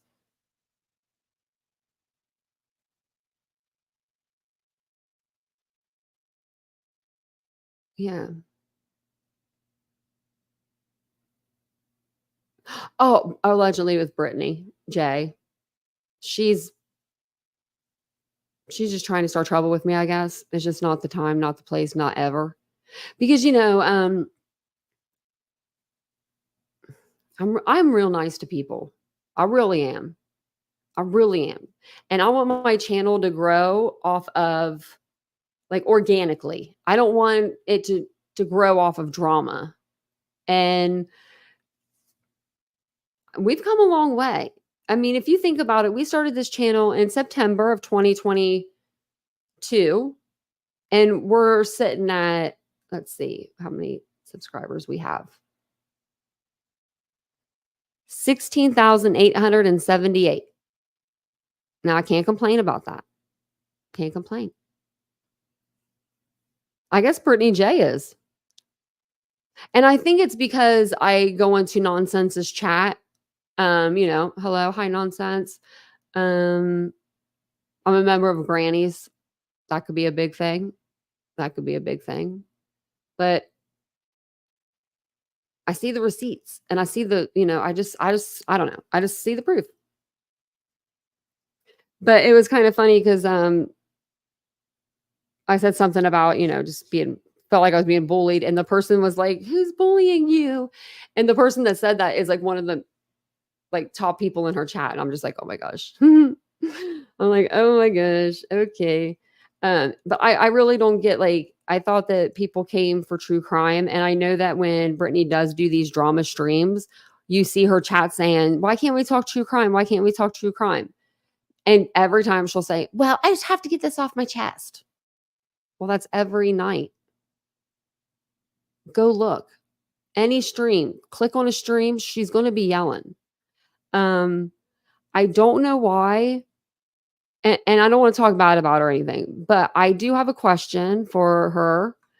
Why do you delete your videos? Thousands of videos have been deleted. Thousands are not deleted because you can't make money off deleted, privated. She has been on this platform for 4 years, 3 or 4 years. I've been on this platform for, it'll be almost 2 years. So let's see. Where's my page? I just want to show you this because I just don't get it. So my page, looks the normal. There you go. You've got 16.8K subscribers and you have 1.2K videos. Now that sounds about right. We do a lot of videos. Only videos I have one or two privated and they weren't anything. It was just like really old stuff that it was just kind of messed up videos. You guys can even see them if you wanted to. It's nothing. But if you go over here to allegedly with Brittany, and I'm just curious because She's got 199 videos. She only goes live. And if you go through here, she goes live every night. 1, 2, 2, 3, 4, no 5. There's 6, 7, 8, 9, 10, 11, 13. So 12's gone. 14, 15, 16, we'll say. We'll say 17, 18, 19, 20. Then you go back 3 weeks, 3 weeks, 4 weeks, 1 month, 1 month. These aren't even a quarter of her videos. Okay, I'm going to go back up. She has done Sebastian Roger live for at least, and I'm estimating, he's been missing for over, let's just say he's been missing 100 days, even though we know it's way over that. 100 days. She's done at least 98 videos. So where are they? We have Seth Rogers, and that's just a drama stream. Sebastian Rogers, Micah, Sebastian,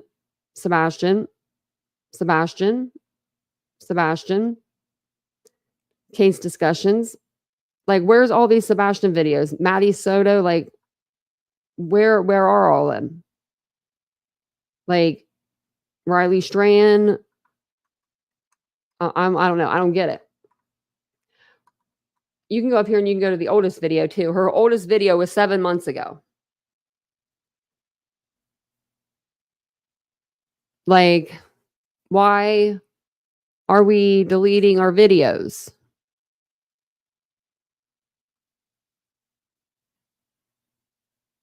You know. Oh, I don't care about where everyone goes as long as you know. Oh, thanks, Squeaky. I know they are the rage. And I can do that. I can do conspiracy all day, but I'm not going to because I like to do the facts. Yeah, for an hour.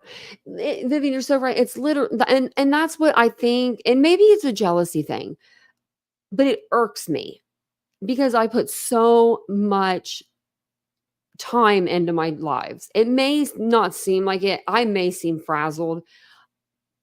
I'm working with one eye with 4 or 5 screens. You know, I'm trying. I really am trying. And I don't blame it on that. I shouldn't blame it on that. I should be able to maneuver. But it does get a little hard. So when you have somebody that literally just goes on their panel and then they sit there and they don't have anything ready, it gets to me. And it does. But at least I'm, woman enough to say that.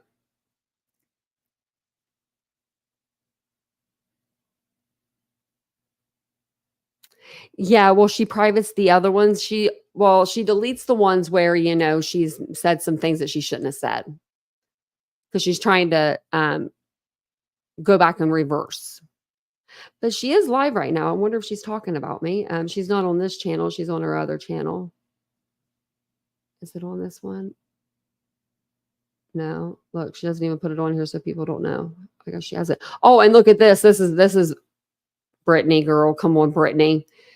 This girl, I have known her for 2 years, and she has maybe done 5 members' lives. And I'm not being mean. I'm just being factual. She put all of these videos after these drama streams,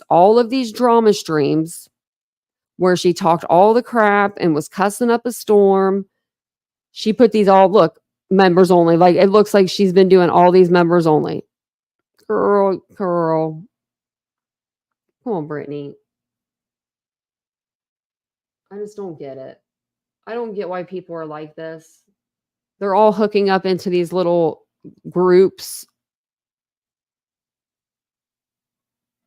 And I don't know. I just don't get it. I just don't feel like I know where I belong, really, because I like to say the facts.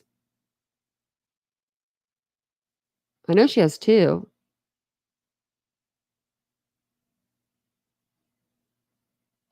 She's been yelling a lot.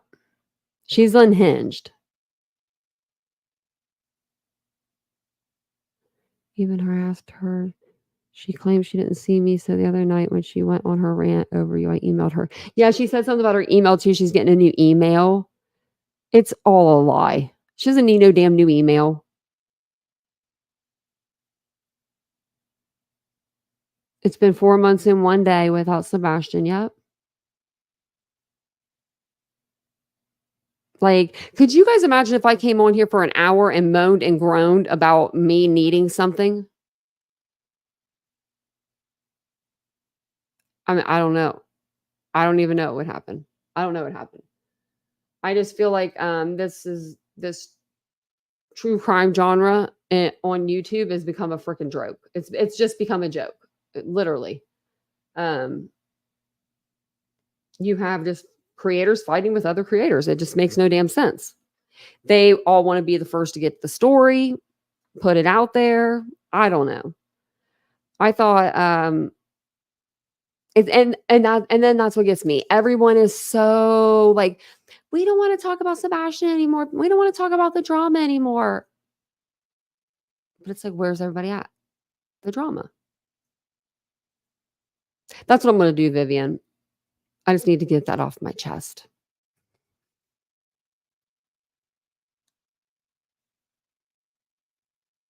Dreamcatcher, I can't believe she did that. The only thing I've ever said about her that was really mean, or, you know, it wasn't even mean. It was truthful. I've never said anything mean. Nothing mean. I've never said anything intentionally to be mean. I just have questions. I just have common sense questions. And I should have realized that I don't deserve an answer. It's not my life, you know, but I do deserve an opinion. So yeah, we will. We grow over here all the time, you know, and I love it. And I'm glad that we don't have that kind of a chat where it's conspiracy and, you know, and I mean, I'm extremely lucky. I'm extremely lucky. Really? Mystic, she doesn't like you. I don't like her. She sounds like she's drunk. She reminds me of my Aunt Renda, and I hated my Aunt Renda. And I'll tell you why. My Aunt Renda used to like to tell me she was glad my father was dead. Things of that nature. She was that bitch. So every time I hear her talk and the way she looks, even it looks like my aunt, I can't. But yeah, what's she being investigated for? I know she said she's going to go get a restraining order on Granny's watching. Although after Brittany and Granny decided not to talk about each other, Brittany did 4 lives in 1 day.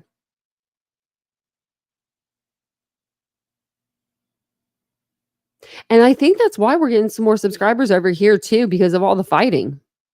People don't want to hear about it anymore, you know? They're over it. I could fight all day, but it's just not fun. I couldn't be a drama channel. I mean, it'd be so exhausting. So exhausting. Let's see here. Vincent usually always like helps me with this stuff. Oh, that's my channel. We have over 2 million views.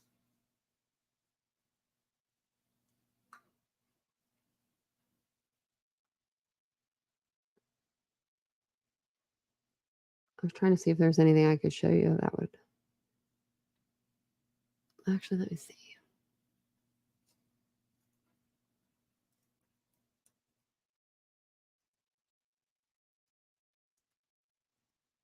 I think I spelled that wrong.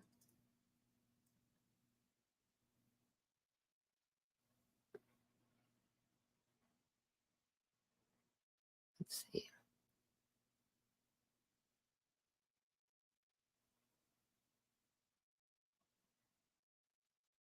Total video views. -1 million. What?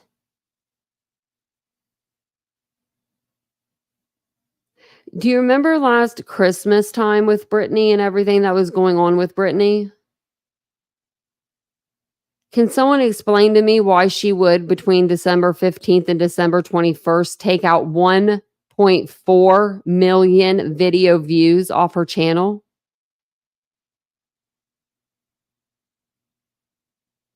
That's weird.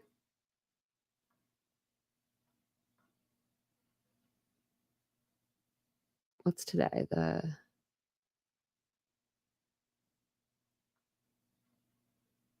I'm trying to see if I can find anything else. I'm not very good at looking at this stuff. Okay, let's see. This is her social blog. Okay, let me see mine now. I just want to see if mine's different.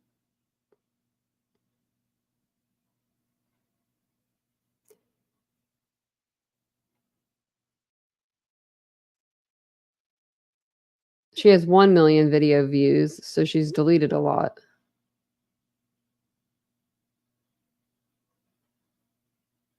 And she created her channel in 2014.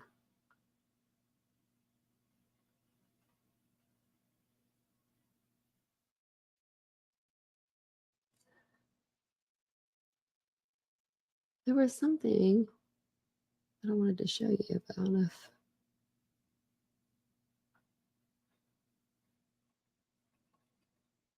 Okay, so right here. She deleted 13,000 on June 11th. And then on June 3rd, she deleted 2,600 hours worth of video.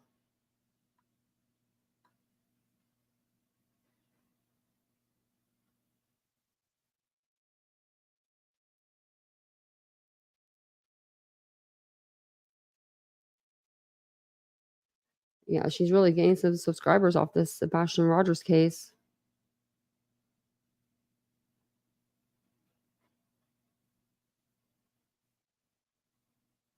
Looks like yeah,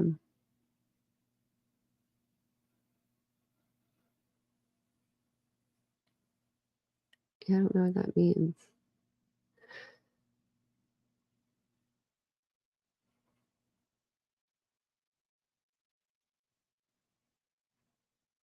Whoa.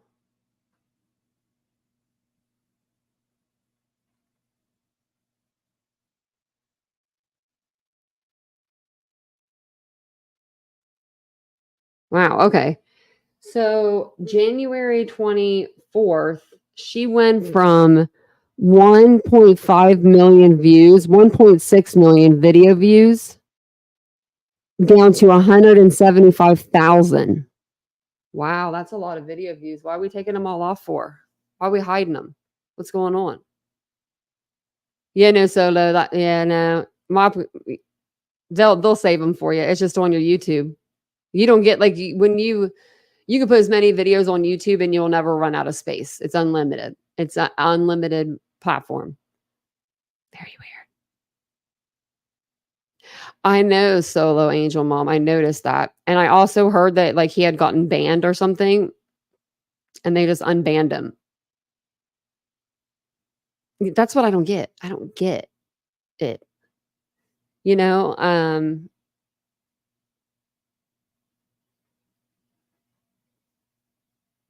I don't get it. I just don't. I never probably will. But I'm going to jump off of here. It's been like 3.5 hours. But I'm going to come on tomorrow. We're going to do a couple lives, day live, and then our evening live. Maybe we'll talk about the Uncle Taco crap that's going on. And maybe we'll just go over to the second channel and see if we can get some people to go over there and just hang out and have a bitch fest. Because I'm due for one. I'm due for one, apparently. Apparently everyone wants to see Tanya come out of pocket. Just kidding.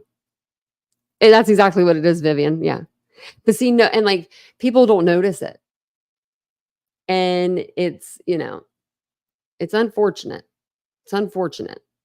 But I would just prefer if, you know, just keep my mouth out of my name out of your mouth, because, you know, it just isn't, it's not fun. That's not fun. Arguing isn't fun. Having drama in your life is not fun. You know what I mean? Like, oh God. To have to be on live all the time to be like seeing if someone's talking about you. No, thank you. Not for me. But thank you guys. I really do appreciate you guys. Let me complain a little bit at the end of the live. I love it when you guys let me do that. But I appreciate it. Thank you guys for joining me and help like watch me and listen to me, read this book. I do appreciate that so very much. We will be back tomorrow for another, couple of lives. I wanted to discuss some things. I know there's some other things I wanted to discuss about just like creators and let me see. Yeah. I don't know. It's crazy. It's crazy. But thank you guys for being here. I do appreciate it. And don't forget to subscribe to the second channel. And it should be, it's just up in the Nightbot. So it's up a little bit. But thank you guys for being here tonight. I appreciate it so much. I will see you guys all tomorrow and have a wonderful evening. Have a wonderful weekend if I don't see ya. Bye, guys.